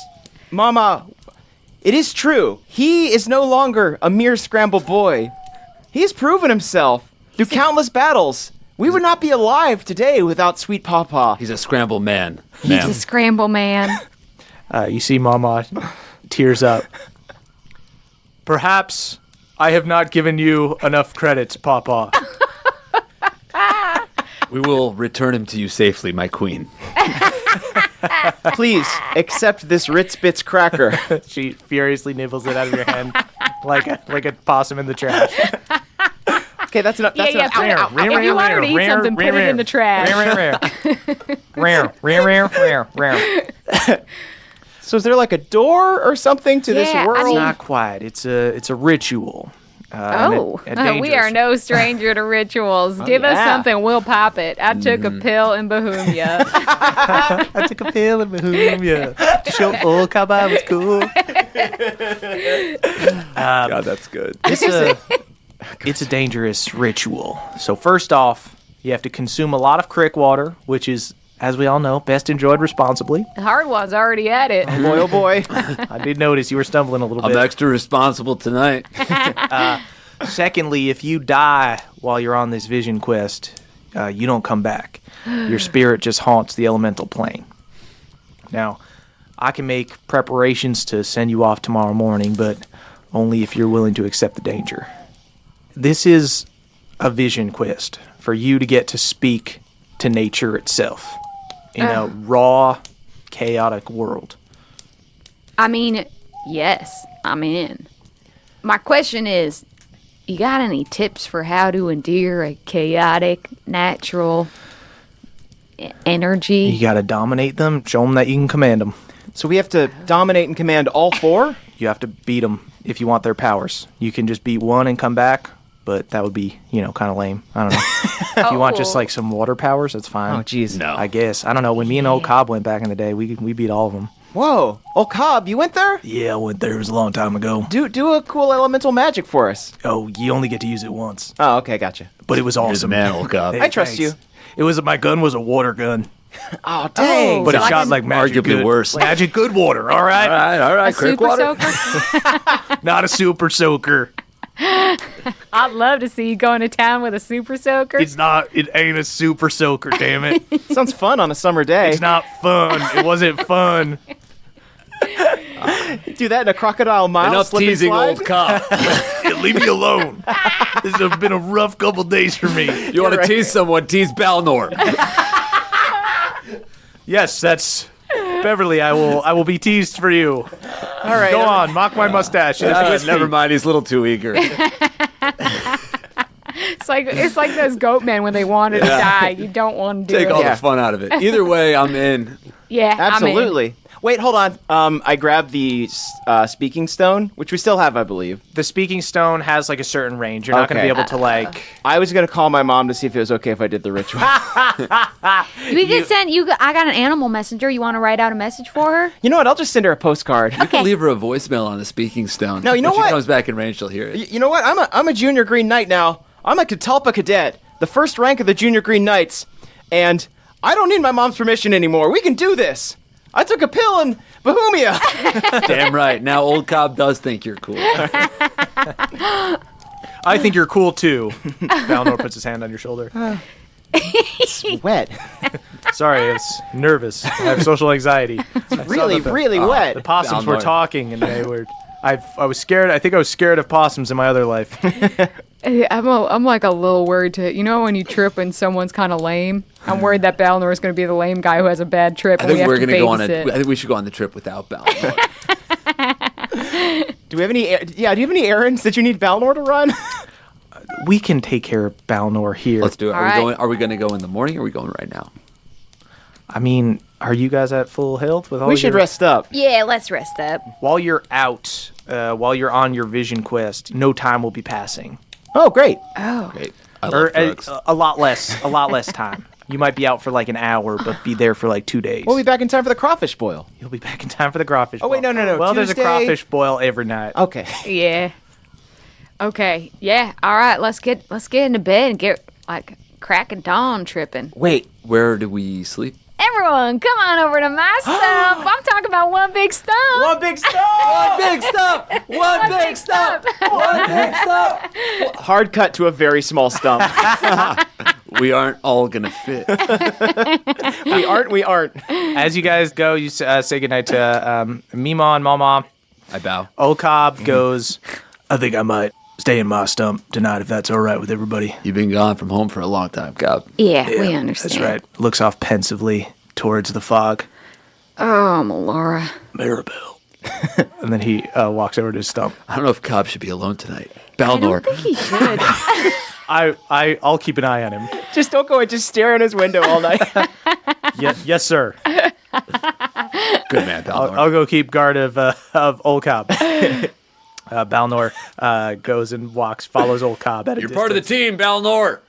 Valuable member. What's this weirdo doing behind me? Get out of here, Balnor. Rest up, Cobb.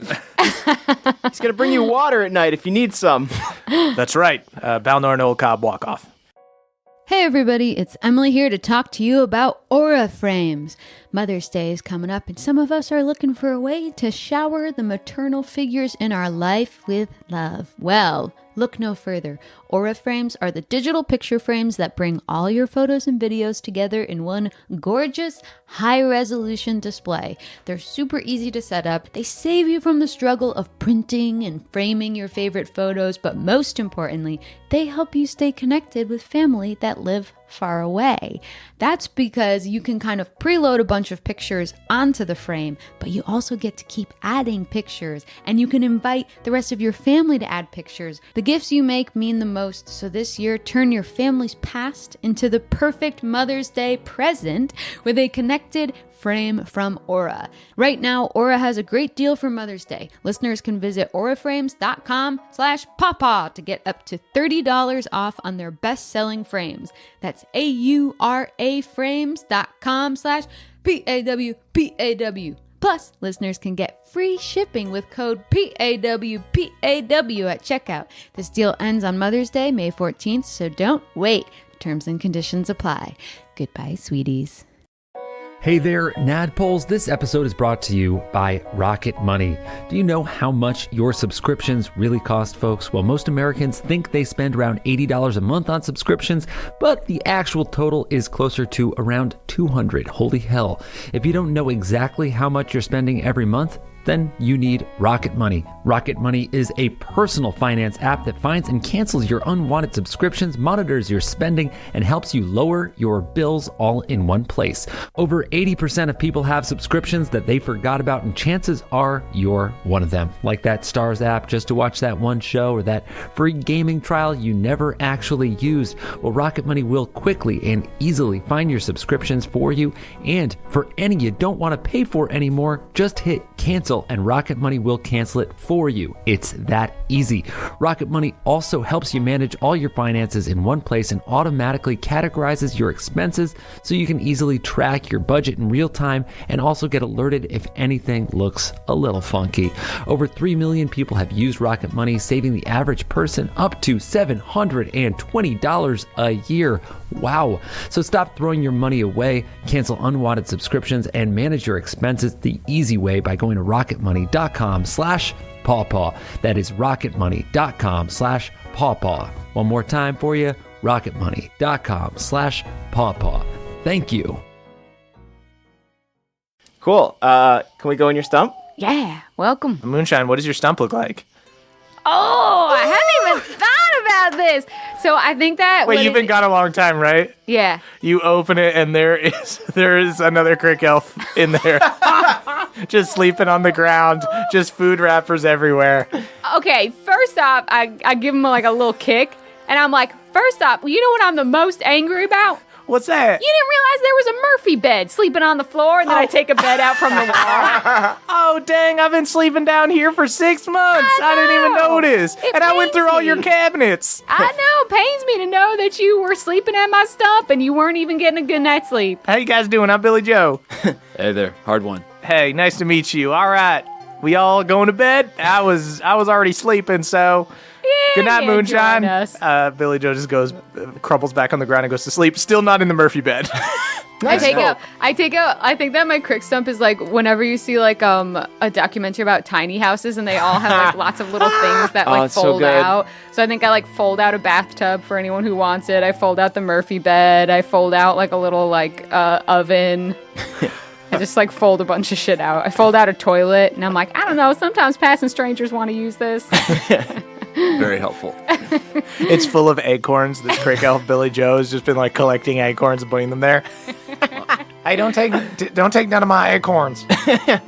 They're all yours, Billy Joe. Oh, thank you. I take his acorns. He's snoring already. So wait, yeah, we got one big bed. We're all in the Murphy bed? Yeah. Let's curl One up. big bed. All Let's right, curl perfect. up. I call the middle. Yeah, just be real quick.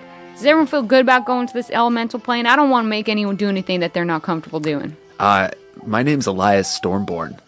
I'm ready for this chaos. Okay. Oh, I should have introduced you that way. I'll tell the gods when we get there. Okay. Wait, are they gods? Elementals. They're like titans. They're sort of gods. Titan. I'll tell the titans. Whoa. You I've all- never met a Titan before. I mean, I owe y'all my life. Okay. You've helped me rescue everyone I care about in Galateron. I'll follow you to the ends of the earth. Okay. Oh, wow. All And you right. just might have to. Yeah. I'll snuggle up. That's so sweet. Papa gets up in the middle with all you guys. Okay. You guys all going to bed? Yeah. Go to bed. Cool. Go to bed. We I kind of just really want to get to the elemental plane. Yeah. just You play the Final Fantasy go to sleep noise. Dun, dun, dun, dun. Hard One sleepwalks over to Balnor. Imagine if Balnor became the big bad evil guy, had him kill old Cobb in the night, Oh and then my run into the fog. I do wake up in the middle of the night to use the restroom. Sure. I notice that there isn't a curtain to close off the toilet, so I just get back into bed and hold it. Yeah, you see Billy Joe's in there anyway, looking for his acorns everywhere, making a lot of noise. Where did I put those? I thought I put them in. Oh, hey. Well, good night. Good night. I'm up.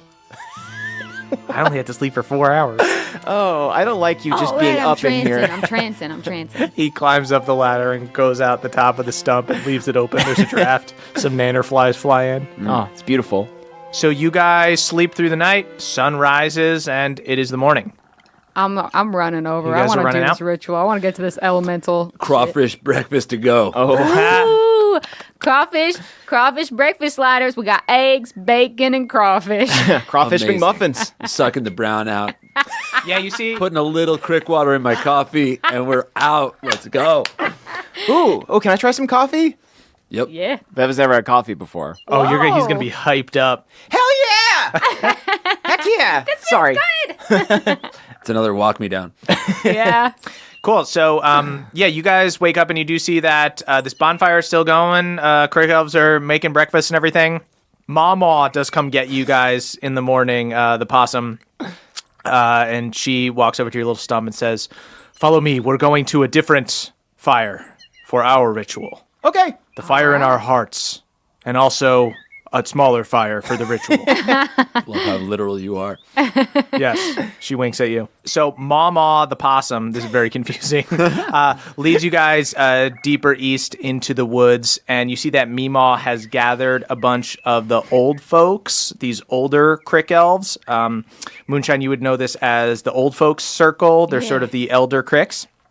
And they're in a circle around a bundle of sticks. They all wear ceremonial branches in their hair like antlers, and everybody is totally nude. Old Cobb is there. He's also nude. Balnor is You don't there. look a day over 300. Hey, thanks. Yeah, Old Cobb's pretty cut.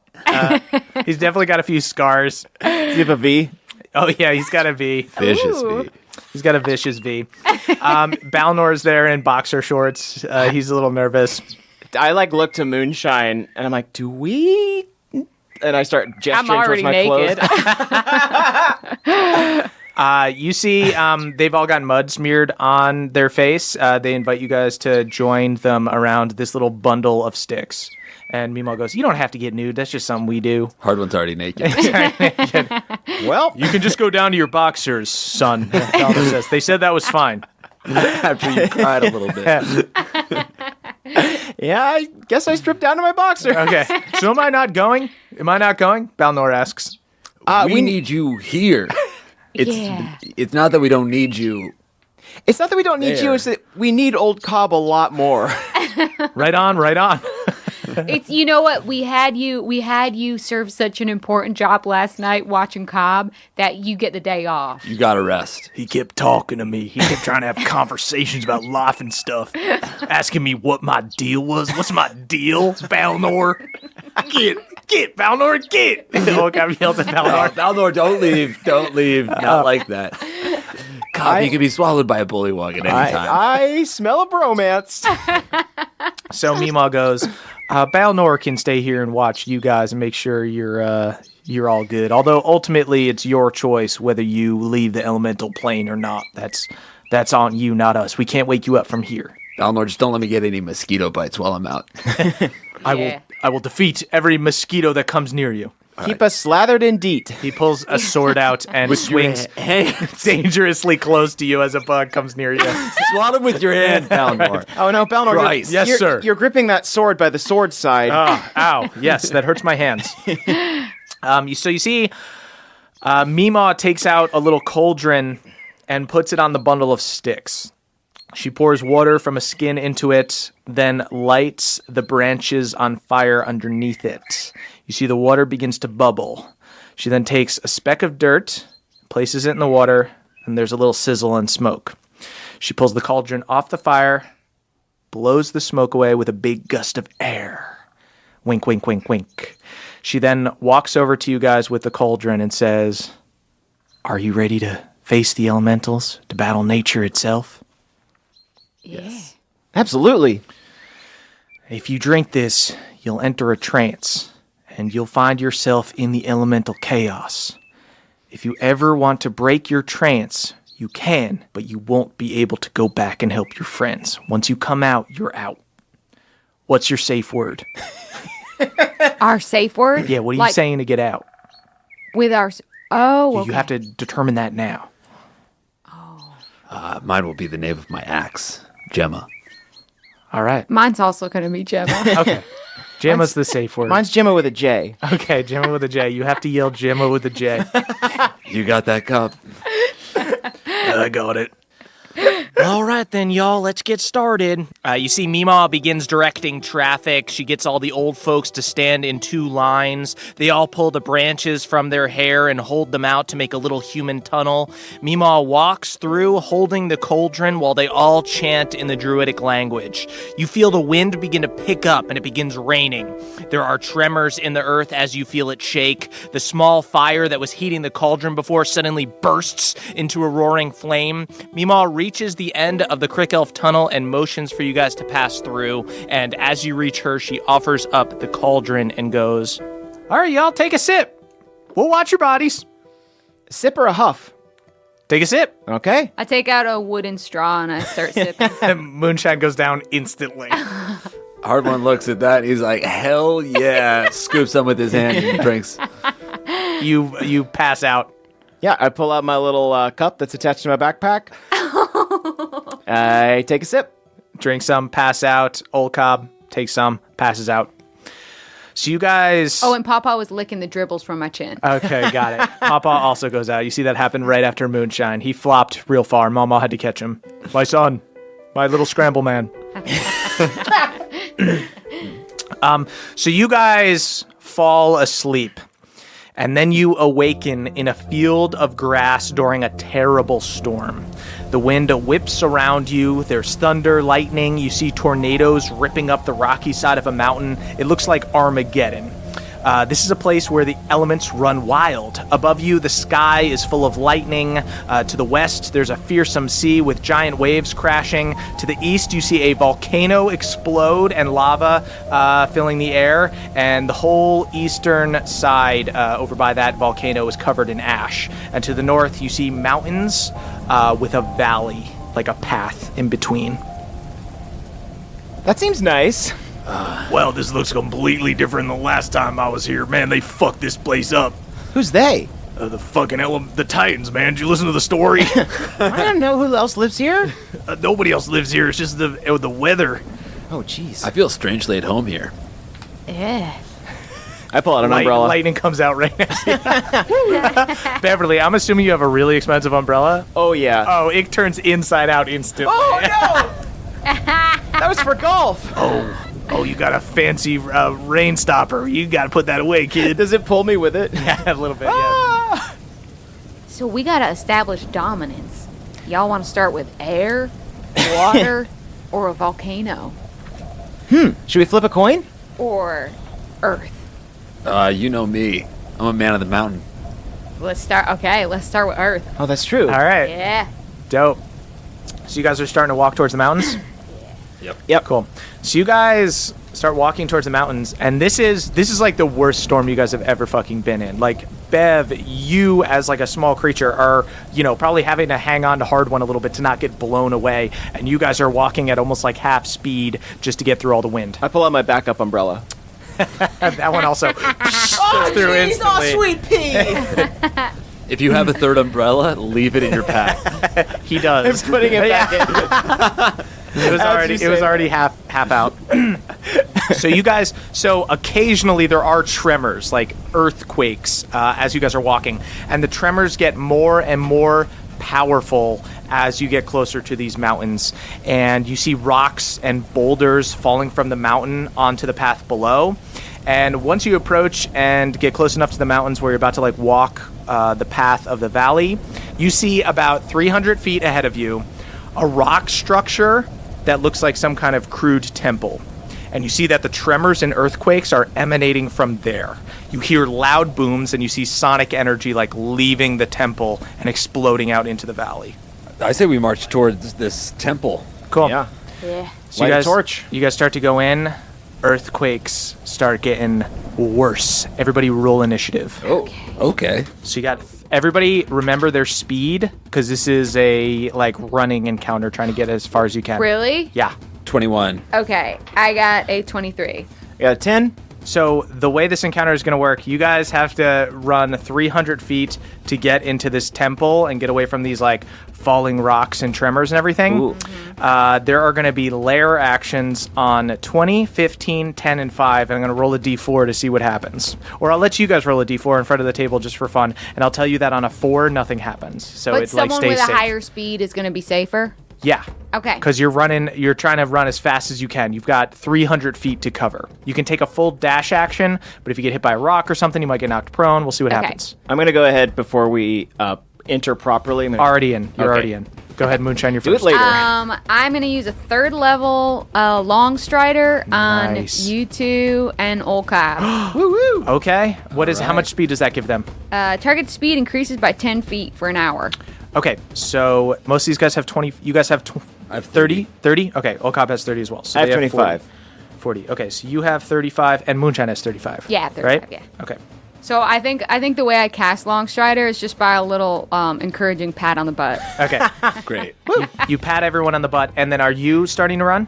Yeah, and then I start to Okay, run. so you took a spell action, so you can't take a full dash action. You Uh-huh. can just get your 35 feet. Okay. So write down that you got 35 feet. Okay. So that is Hard One's turn. You got a 21.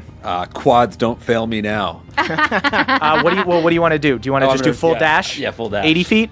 Cool. So you get to go 80 feet. Since I don't know that Moonshine cast anything, I just think that that whispering quads don't fail me now. fast. I'm the man. Somebody roll me a d4 to see what happens as you guys run into this valley. I got 4. 4. Nothing happens. happens. There's still Hey. there's trembles and everything, but there's just little friggin' pebbles are falling down. This ain't nothing, y'all. Just little pebble pots. Little pebble pots. That I is thought you were Titans. that is actually another lair action. Ooh. Because one happens on 15. Roll another d4. 4 4 again. Nothing happens. Melora guides us. Well, Laura does guide you. Okay, Cobb goes. Cobb runs 80 feet. Damn. That is Ponytail just whipping in the wind. Bev, you go first, and then a lair action right after. All right. I guess I'll just dash as well. Beverly runs 70 feet ahead. Moonshine, roll again. 1. 1. That's Okay. probably gonna be the worst.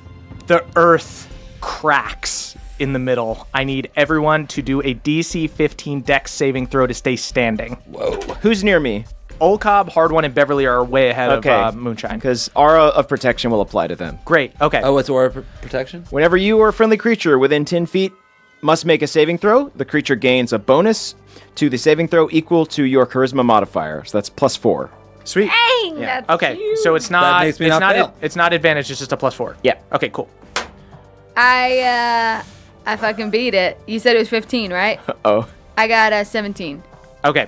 You got a 17. You're good. I got a 10. You got a 10. You and Olcob fall down. Uh-oh.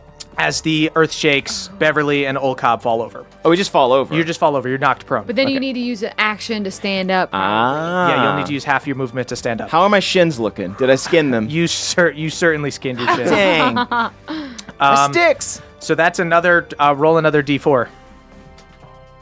Another one. Another 1. You see the fissure in the middle of the valley gets a little bit bigger. Moonshine and Hard One, DC 15 Dex saving throw to stay up. Hard One, you get the extra 4 because you're near Bev. I got it. It's not gonna help. I'm Okay. down. Moonshine stays I got up. 19. Hard One, you fall over. Cobb and Bev are just rolling around on the ground. We're like 2 potatoes in a pot. 2 earthquakes, fissures getting. Find your balance. It's in your core. My core is so small. That's good. That is back around to Moonshine. Full dash action. Full dash action. So that's 70 for you? Yeah. Okay. So you're at like around 100? Yeah. Cool. Dope. That's Hard One's turn. I got to get back up and then keep running. Cool. So you get up. That's half your speed. You run another 40 feet. Write that down. And I will roll a d4 for the next lair action, and I got a 4, so nothing happens on that one. Love those 4s. But now the one for 15 Shout goes. out to the 4-horse. So offensive. Another d4. Okay, this one is a 2. Rocks start falling from up above you guys. I need a DC 10 dex saving throw to avoid it. You're at disadvantage if you're prone. Oh, I'm not prone anymore. You're not prone, no. I got What it. happens if I crit on that? No, oh, you can't crit on a death saving throw or a saving throw. Forget it. Edit that out. I got 13 plus 4. So With 17. disadvantage? Yes. Okay, sweet. And what does Old Cobb get with he gets +4? Yep. Next to just, you? Sweet. Charisma modifier, yep. Awesome. He beats the 10 because of the +4, even with disadvantage. So you and Old Cobb are laying there. This rock comes down, and you guys just roll out of the way. We're like- as the rock lands right between you. We're just like 2 big sloppy pieces of spaghetti. That is Old Cobb's turn. Old Cobb gets up and runs another 40 feet. That is Bev's turn. Okay, I'm gonna try and do that thing where you're on your back and you kind of roll up and then you hop up onto your feet. Sure. Dope. Cool. And then I'll just do a dash from Great. there. So you can't do a full dash. You can just do your speed, so 35. Okay. Because it's like half your movement to stand up. Yeah. So I do 35 more, which puts me at 105, I guess. Cool. That is 2 lair actions in a row. Oh, are you rolling them? Yes, I'll roll them. 1. Ooh, that's the bad one. Earthquake. Again, the fissure grows even bigger. I need everybody to do dex Where saving are you? throws. What foot are you at? I'm Just wondering at if I get your Aura of 105. Courage. Oh, I get your Aura of Courage. Hey. Oh, sweet. And I'm not reading that wrong. I get that every time, too. Yeah, I just get of like, course. nice. Yeah, you're just You're just a good at courageous stuff little now. dude. Ooh, 19 plus 4. Sweet. I got 15 plus 4, 19. 19. I You're got good. a nat 20. Not Nat- that it matters. It's just kind of cool. It's just cool that it happened. You time it out so you jump when the tremors start, and Whoa. you barely even feel it, dude. Can he just be not prone anymore? I wasn't prone. I used my... Yeah, with this third major earthquake, the fissure is now big enough that if you fail like another dex saving throw in a big way, you might fall down. What's down there? You see, We don't wanna you know. see nothing, just abyss. That is okay. That's one more Abyss, lair you action, say. and that's a 3. That's boulders roll from ahead of you guys. It's a DC 14 dex saving throw. It would have been easier at the beginning because you guys had more room in the I valley got to a move. 20. Can I push someone out of the way? Ooh. Sure, yeah, you can grab somebody. If anyone pick doesn't your fail. best friend to grab. What was it? If anyone fails, I'll What grab. was the... What did I have to beat? 14 Oh, total. all right, good. You're grabbing what, Bev. what if I got a 14? Then you're safe. Great. You're good. I got a 4 plus 4, so I got an 8. Okay. I scoop. You I get scooped. Because Okay. we're at Scoop. 105 together. All right, with a nat 20, I'll say that you can scoop Bev at the last second. Scoop Old you from the Cobb boulder. also saves. So you guys all jump to the left, avoid this fissure while this boulder rolls by you guys. That is back up to Moonshine. Full dash. Full dash. Are you still holding me? I'm going to say you're going to need to put down Beverly to dash Okay. because you're not like a big, bulky, I de-scoop. hard one. I understand. Okay, 175. 175. You're getting close. That is Hard One's turn. Full dash. That puts me at 200. 200. Ooh! Hard One gets You made Yo, me get fast. some Very ropes far. ready in case someone Oh, falls. shit. That's really smart. Yeah. Yeah, I you'll got need him. to use an action and not do a full dash if somebody wants to do a rope or something. Okay, that is a lair action. That is a 3. Another boulder rolls from ahead. Everybody give me a dex saving throw. Beat a 14. Is anyone near me? Yes, just Old Cobb. Just Old Cobb. Okay, Just Old- me and you, Old Cobb. Old Finally. Cobb passes. I got another nat 20. Holy shit! Dope. Scoop Old Cobb, even though he passed. You can pull Hard One back if he fails. No, I passed. I got a 16. Great. I got a 19. 19. Everybody moves to the side as this boulder rolls past Can you Emily guys. save that scoop as a scoop reaction? Can I scoop a really friendly looking rock? Moonshine, you do another split, but over the fissure. Oh, dope. That's Oh, extra man, deep. damn. Yeah. That is Old Cobb's turn. Old Cobb, full dash, runs ahead. He's at 200. That What do we have to is get 300. That is Bev's turn. All right, cool. Yeah, full dash. Full dash, go for it. That's 70 for you, I think. Yeah, that's 70. So I'm at 175. Cool. Bev runs to 175. That is 2 lair actions in a row. Let's see what happens in this mountain. 1. Oh, dear me. Another earthquake. Guys, give me DC 15 dex saving throw to stay standing. 16. Wait, what are 16. you at right now, Bev? Shit. So if I can get the 4. I'm at 175. Is anyone me near me? too. Oh, great. 12 plus what, 16? 16. Okay. 7. 7. Uh-oh. You fall prone. The earthquake shakes you over to the fissure, and you are hanging on over the fissure right now. If another I need a earthquake scoop! happens, that would be very bad. Okay. That is another lair action. Hope it's not an earthquake. It is not an earthquake. It is a boulder. So another boulder rolls from ahead. Everybody give me a dex save. Bev, you don't need to worry because you're hanging off into the abyss. Is this a normal boulder or does it have like a face on it? It's just a normal boulder. What's the save we need? Dex save now with, what did we say? There were 4 earthquakes. That is a 17. So it's definitely not a Goron. I got a nat 1. Oh. You got an at 1. Do I still add Bev's modifier thing? No. Yeah, you're not close enough. I am near him. Okay. And my nat 1 does become, with Bev's help and my dex, it does become a 8. Okay. But it's a nat 1. So, It is. Moonshine, you are... Oh, wait. So it would hit hard one first. I So failed. Yeah, it hit You me. failed. You failed. Okay, so hard one. It hits you first. You take 13 damage. How much did you fail by? I got a 14. 14. You do not fall into the fissure, but it bashes into your shoulder. It's not as bad as you think. And Moonshine... Pleasant warmth rising from the bottom. Moonshine, you take Tickles my toes. 16 damage from the boulder, and it knocks you into the fissure as you grab on over the edge. It also hits Cobb for 16 damage, but he does not. Same thing kind of happens to Hard One. He just gets hit with it. That is back up to Moonshine. Moonshine, you could do like a strength check to pull yourself up. You hear that? Ooh. 17. 17. You pull yourself right back up. If you had rolled like poorly, you would have like really struggled and not been able to run. You basically like get up from being prone, and you can now run half your, or you can run your full speed. Moonshine remembers my her full speed? presidential Yeah. fitness exam. So I can run 70 because it's double. No, just Just my half. Just Okay. half. Okay, You basically so- pulled yourself up from prone. You could also maybe help me out. You could also help Bev. Oh, I can use my action to do that. Yeah, Yeah. I want to try and help Bev. Okay, Cool. Go ahead. I'll allow that just as an action. You pull Bev out from the fissure. 2 scoops of raisins. That is Hard One's turn. All right, Hard One gives you guys the actually the awkward peace sign, and I'll continue with my full. I don't know why that full finger's dash. crooked. Cool. I'm close, guys. Where do you at? 280. Close. Okay, that is lair action. 2 lair actions. Lair. before Cobb goes. That is a 4. Nothing happens. You're good. Laura, baby. One 2 more. 4s. That is a 2. That is rocks falling down from above you. You guys need a DC 10 dex save to avoid having a rock fall on you. Come on. Give me that DC No problem. talk. I'm with my boy Bev, so I pass. Okay. What'd you Cobb say, DC passes. 10? DC 10. Hell yeah, passed. You know, Go. I'm scooping you up, but you're also saving me with your aura of courage. Hey, who scooped who? This is like doubles tennis. That's what friends scoop each other. Mixed doubles.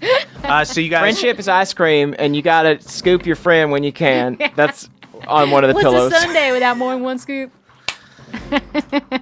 That is around to Cobb's turn. Cobb, full dash. Cobb is at 280 as well. There's a Look full at that deck. spry thing go. That is, yeah. Hey, come! Running so fast. Yeah, you saw me naked before, right? I was cut. You still got it. I'm cut. I'm a yeah, cardio he's got that bunny. runner soccer body. Quit praying for my grandpa. That is Bev's turn. All right. I try to keep up with old Cobb. Cool. Go ahead and you can do full dash action if you Full like. dashies. That's going to be 70 more, so that puts me at 245. Is that right? 245. Sure. Yeah. Okay, cool. So Bev's at 245. These guys are at 280. Moonshine's back, right? 175. 175. Okay, let's Oh, you're the do one that made us fast. 2 layer actions. I ain't afraid. 1. The fissure gets even bigger. Go ahead and give me dex saves, guys. I do not pass. 17. How much do you fail by? So DC's up to 21 now because there's been so many earthquakes. I failed. I have 13. So you're okay. You just fall I prone. got 13. 13. Okay. So I'm down. You fall over, but you do not fall in the fissure. I do. Olcob also falls over, but does not fall in the fissure. Did a whoopsie. That is lair action. That's a 4. Nothing happens on that one. That is back up to Moonshine. Moonshine, Alright. you've got, you're prone. Running. Oh, get up, and then I guess I'm only running 35. Okay. You run 35 feet. Get up, get up. Takes me up to 210. I'm also gonna. Can I also just tie a rope around my waist? I will allow that. Okay. Yeah. That is Hard One's turn. So I was knocked prone, I think. Was it? I Yeah. got a 17. Yep. So I guess I get up and I can use half, but I get there. Cool. You get into the temple. Are you running back? Are you just leaving your dudes behind? What are you doing? So I want to get up to the temple and Okay. then toss Moonshine a grappling hook. Okay, go ahead and give me an athletics check. Oh yeah, 90 feet. Oh shit! I had an 8 to athletics. 17. 17. Okay. I've been getting fucking good. Moonshine, the grappling hook claws into the wall of the mountain like 10 feet in front of you. Dope. Okay. That is, and you're like up on the temple steps right now. Yeah. Great. That is a boulder rolls from ahead. Go ahead and give me dex saves, guys. Any faces on this one? No faces, Dang. but you do see it 18. was graffitied. 18 is actually not going to do it. There's been so many earthquakes that you guys are on just a little sliver of land. I got 16. Old Cobb's going to get hit with this too. 16 does not do it. I got a Everybody gets 13. 13. Okay. Everybody gets hit for, we'll just roll once for this. 19 damage. As the boulder barrels through you guys. It is a boulder. It is indeed a- a boulder. Yep. That's Old Cobb's turn. Old Cobb is going to rush up on the steps with Hard One there, and he also grabs the rope that Hard One has, and he's going to prepare to like help you pull them if Moonshine wants to grab onto the rope. That is Bev's turn. So where's the rope? I'm past the rope, aren't I? You're where are you at, Moonshine? I'm at 210. You're at 210. Where are you, Bev? I'm at 245. Okay. The rope is at is at like 220, 10 feet in front of Moonshine. If Hard One is on the stairs, Yeah, you can grab the rope. I can. It's a rope. It's Couldn't like you like Yeah, you can kinda, absolutely you can absolutely grab the climb rope. like that? yeah. Let me grab the rope and start shimmying. Okay, you grab the rope. You're gonna be slower shimmying, but Uh-huh. you're not gonna like fall into the fissure. All right, execute shimmy maneuver. Okay, so you jump on to the rope. Yeah, us green teens are champion shimmiers. Kaloo Bev. Okay, I think you just move. I think you just do half your movement. So if you do like almost like a full dash action, but on the rope, you just move 35 feet. Cool. Cool. So you Does are that get you shimmying there? across on a rope. I'm at 280 now. 280. Perfect. That is. I'm coming for you. That I'm is shimmying. 2 lair actions. 4. Thank goodness. And 3. Another boulder rolls down. Everybody give me a dex saving throw. It's kind of like almost impossible to pass at this point. Yeah. Wait, do I need to do it? You don't need to do it. You're good because you're I not got a on I'm the 19. shimmy rope. zone. 23. Did that pass it? 23 passes, yes. Nice. I got a 19. You got a 19. Okay, so you just get hit with it and you take the damage. Old Cobb rolled a 1. So Old Cobb, so that is 3. I might be that down ain't good. based on this damage. Cobb, hide behind my quads. It's actually only, I rolled 4d6s, I rolled 2 2s and 2 1s, so it's only 6 damage. But Old Cobb does fall. Oh, wait, no, Old Cobb's up on the stairs, so Old Cobb just falls prone.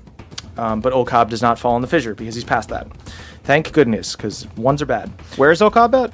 He's up on the stairs with Hard One. Oh, okay. So he's So he was holding onto the rope, and he lets it go. He gets hit with this thing. It's all right. I'm super strong. That is one more. Oh, wait, I did both layer actions. Great, back up to Moonshine. Okay. I'm just gonna run as far as I can, and then jump onto that rope. Okay, great.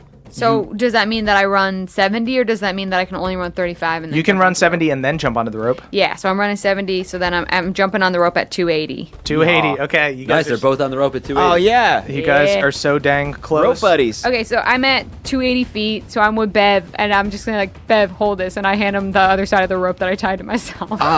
Now it actually means something. Or maybe I just tie it to his waist, so we're like buddies. in Without kindergarten. permission? Tandem climbers. We're ice climbers now. Yeah. Okay, so hard one. You're holding onto this rope. These guys are shimmying across. What do you do? I think if you yank it, that will actually probably put them in more danger. I guess I'll just prepare a reaction. Maybe I'll ready another rope to toss down if anything happens to the grappling hook. Okay, cool. Hard one, Surefoot, the 2-rope master. Gotta. I'm just picturing you double dutching with like thick ass ropes. Gotta have fail safes. That is 2 lair actions. That is rocks fall down from above you guys, so the people on the ropes are in danger. Oh, no. So everybody give me a DC 10 dex save. I passed. 17. Perfect. I passed too. Passy. Okay. Old Cobb is actually prone, so he does get hit. He gets hit with rocks for 14 damage, and he is actually pinned under a rock. He failed big time. He got like crushed by a rock. Ow! Oh god, this is terrible. Oh no! Damn that it, Cobb. Beautiful bone structure. It's not on those beautiful pelvis bone lines, right? We don't want that shit Cobb, crushed. your V. That is actually oh wait, another lair action. More rocks fall from above you guys. Dex save. Ooh. I getting hit. I got a What'd you get? What'd What'd you you get? One, but it's a 7. I got Okay. a 9. Plus, 9? plus Yeah. the charisma? Yeah, that's with the charisma. All right, I I rolled got- a 2. Shout out to the 2 crew. Shout out to the I'll 2 take crew. these rocks in your Okay. honor. You murderous assassins, you. What did you get? I got 15 plus 4, 19. 19. Yeah. Hard 11. one. What'd you get? 11? Okay, you do not get hit by rocks. You're able to move out of the way because it was only a DC 10. Moonshine, I might just fall from the rope if I go unconscious. this is 8, 12 damage. I'm down. Oh no. Can I like at least grab her hand as she falls? Bev, you see Moonshine falls behind you like she's going down into the fissure, but the rope catches. Do a strength check to see if you can hang on to both of you guys. My body is just dangling from you. It's time for the fated reverse scoop. I'm just like a dead toddler. What do I add to that? Athletics. Okay. 14. 14, you're good. Woo! She's not super heavy. She's a Crick elf. You're good. I was just going to do it at a 10. Just All don't right. roll bad. Okay, so Cobb is going to have to do a strength check because he's stuck under a boulder right now. He's having a hard time. He rolls a freaking 1. He's still under his boulder. He's stuck there. That is Bev's turn. Okay. I guess I pull her back up and then I touch hands her. Oh, okay. Dope. Yeah. Moonshine, you pop back up. So what do I get for touch hands? 30. Yep. What the heck? Sweet. Bev! 6 levels, baby. Lord! So you can still take your movement. You can probably get to the end now, to the stairs. All right. Or you can prepare to run with Moonshine when she goes, whatever you want. I check in with Moonshine. How you feeling? Fantastic, thanks to you, young Bev. You ready to shimmy? Yeah. Himmy, bimmy, bimmy. Let's get a shimmy. Yeah, I run across. So you guys are only like 20 feet away. I'll say Bev lay hands to you. You guys shimmy the other 20 feet. Bev could probably even pull you that. And you guys get to these stairs, and you're on the stairs of this temple. Rocks flying everywhere. You're out of this encounter. Unless you stick around here a long time. Old Cobb is under a giant rock. Help me with this stone! Oh, okay. Yeah. We all push. Cool. You guys push easily with all three of you guys. You guys are able to push the rock off of Old Cobb. Let's go inside. Let's stealth in. Let's stealth. Yeah. You guys are stealthing. Okay, go ahead and roll me stealth rolls. I'm gonna cast Pass Without Trace Okay. on us. So everyone gets plus 10 to their stealth roll. 18. 18. I got 21. 17. 17. Oh shit! Wait, I wait. got way more than 21. I got just 23. No, 24. That's way more. Pretty good. Okay, that's Old Cobb, more. Old Cobb got a 22. Let's see what this guy gets for his little wisdom check. Not good enough to see y'all with your Pass Without Trace. So you guys are right now, you're on the steps of the Earth Temple. There's all this chaos around you, rocks crashing, boulders rolling. At the top of the steps, you do see an open doorway with some torchlight inside. And with your Pass Without Trace, you guys are able to slip in amongst the chaos and find an area of the room that is cloaked in shadow. You're in this big cavern-like throne room. It's very crude. There aren't tapestries tapestries or decorations or anything, but you do see sitting on a throne of stone is this giant earth elemental, much bigger than the one you fought in Uku's trials. He's wearing black plate mail and an iron crown. He looks like he might just be sitting there waiting for you. He's just sitting there and slamming a balled up fist on the armrest of his throne. You see the world shakes outside whenever he does it, but there seems to be some kind of magic keeping the temple intact. He's just sitting there slamming his fist down. Well, it's time to dominate him, huh? I'm gonna walk out into the the opening with my wood block. Start keeping time with his banging. Hell yeah. Give me an insane persuasion check to, I guess, performance check. That's an 18. 18. Shit. Actually, that's a 20. I get a +2 to performance because I've been practicing my wood block. So you come out from the darkness playing your wood block, and he goes, Ha! Are you my court jester? Far from it. I'm the quad god. You, a god! Ha ha ha! I am the Earl of Earth, the Sultan of Stone, the Rock Reaper, the Earthquake guy. Stumbled on that last one. Yeah. Pretty poorly. I am Elias Stormborn, a.k.a. Hard One Shorefoot, Bastard of the Mountain, Pride of the Dorphanage, the Heart of Iron Deep. And I need your help.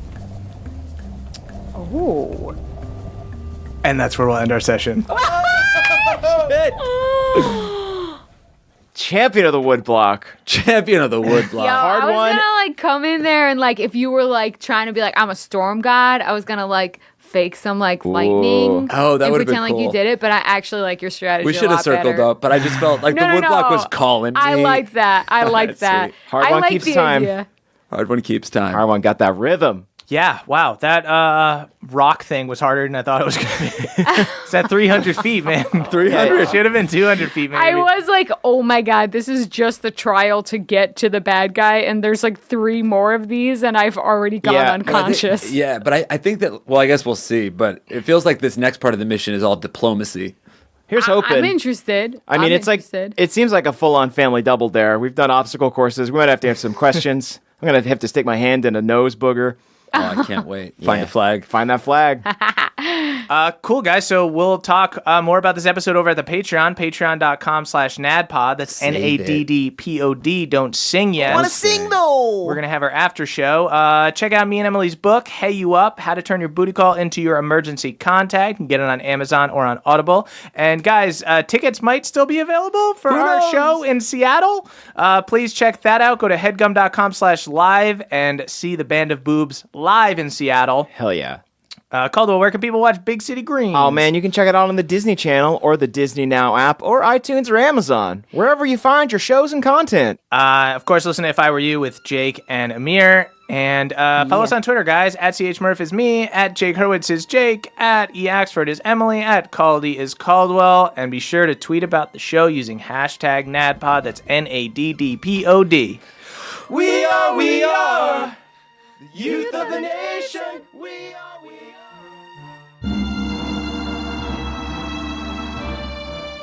Hey guys, it's the end of the episode, so we need to shout out our benevolent Council of Elders. Once again, we recorded remotely so that we could keep the list up to date, but the audio sounds like shit, so we're re-recording it right now, but this time I've got Emily with me. Emily, what's up?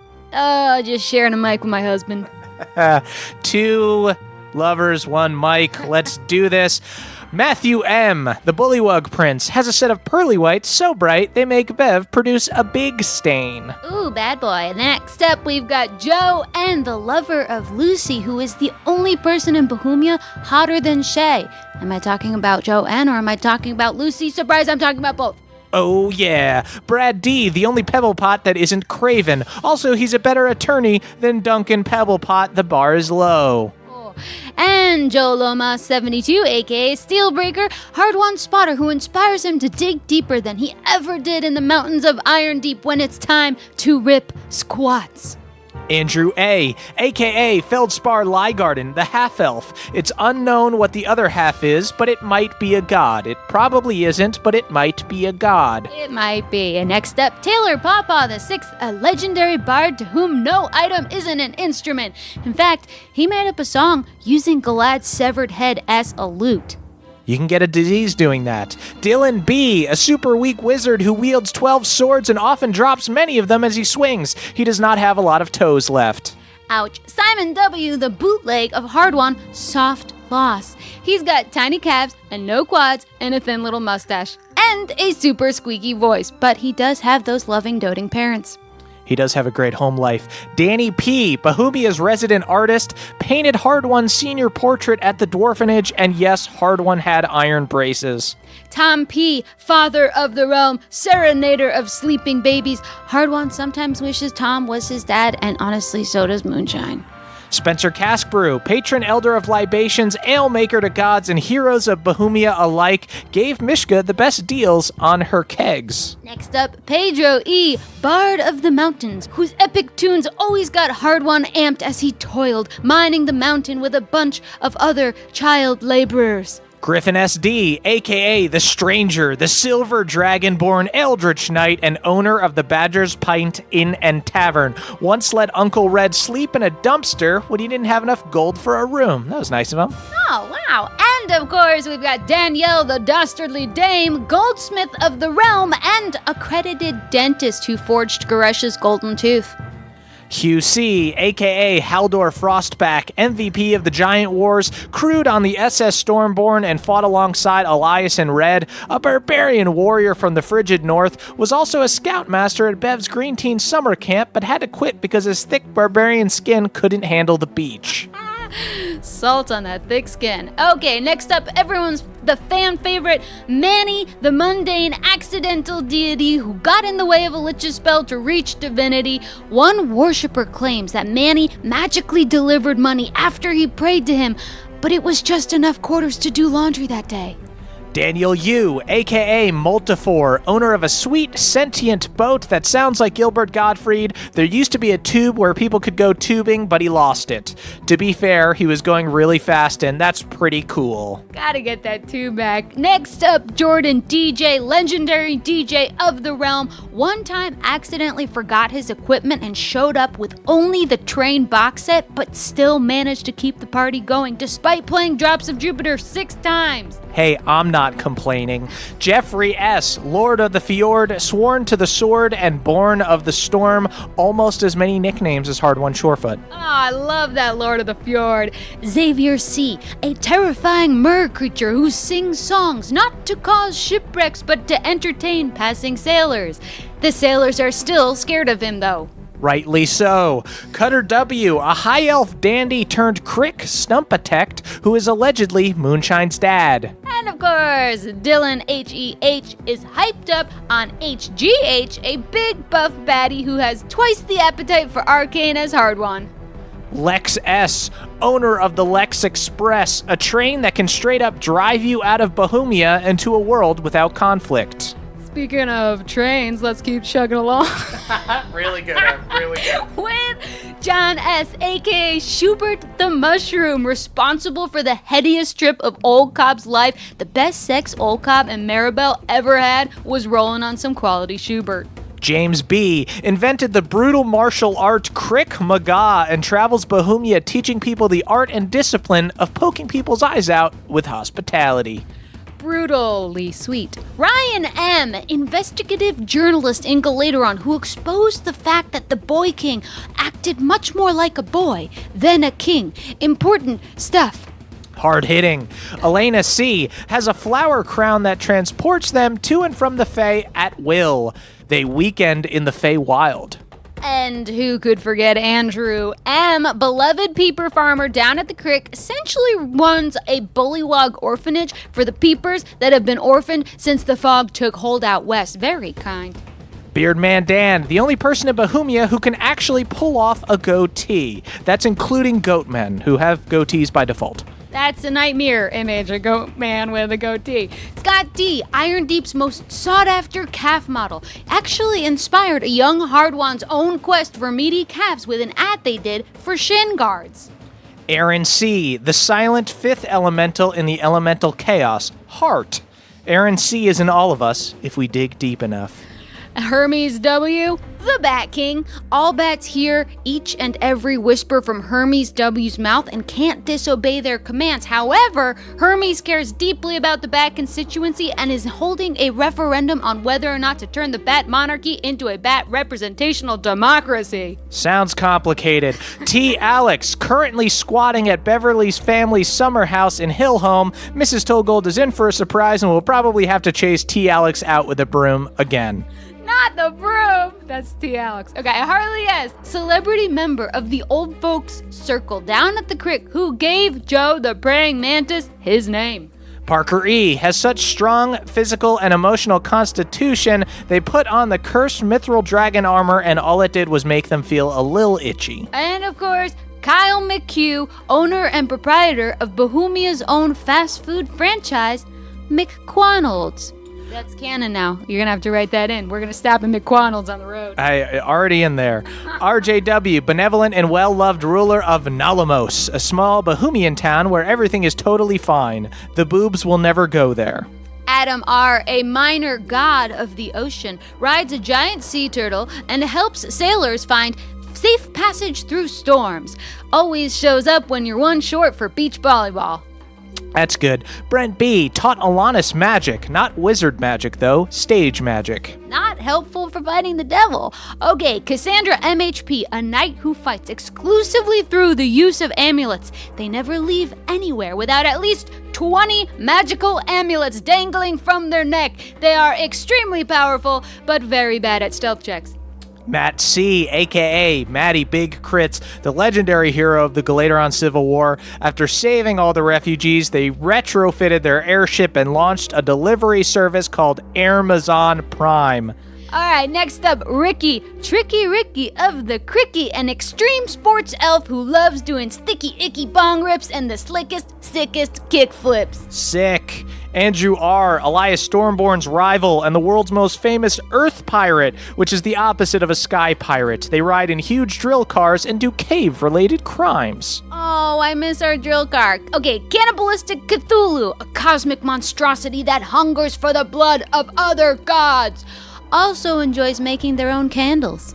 Michael McD., head mixologist at the Blue Mana Inn, was the first bartender to ever use a dragon's egg white in a drink and lived to tell the tale. Wow, I know what we're drinking for the next live stream. Okay, Blitzbrig Dimitri, the famous Dwarger chef who made it out of Cragwater and now runs a successful restaurant called Dwarger's Big Burger. I'll have a double cheese Dwarger. Victor T., an unreal estate agent who owns and operates several void prison gems in eastern Bohemia. They're well worth the price. Henry A. once did 10 hits of Arcane in a single night and feather-bearded every time. He still can't grow a normal mustache. Penfield, a talking pelican that lives at the Crick, holds the world record for the annual Crick Crawdaddy Slurp. And finally, McPucks, the Codemaster, the digital hero who is tirelessly coding our website and also has a real-life Digimon named Rubymon Rails. Okay, guys, thank you for listening. Thank you to all our Patreon subscribers, all our listeners, and our Council of Elders. We'll be back next week with everyone and no more janky audio. We're sharing one mic, although it was kind of nice. It was nice. Do you want to kiss? Do you want to kiss on okay. mic? Mwah. Okay, hey, you just kissed your hand. I faked it. Bye, guys. That was a HeadGum podcast.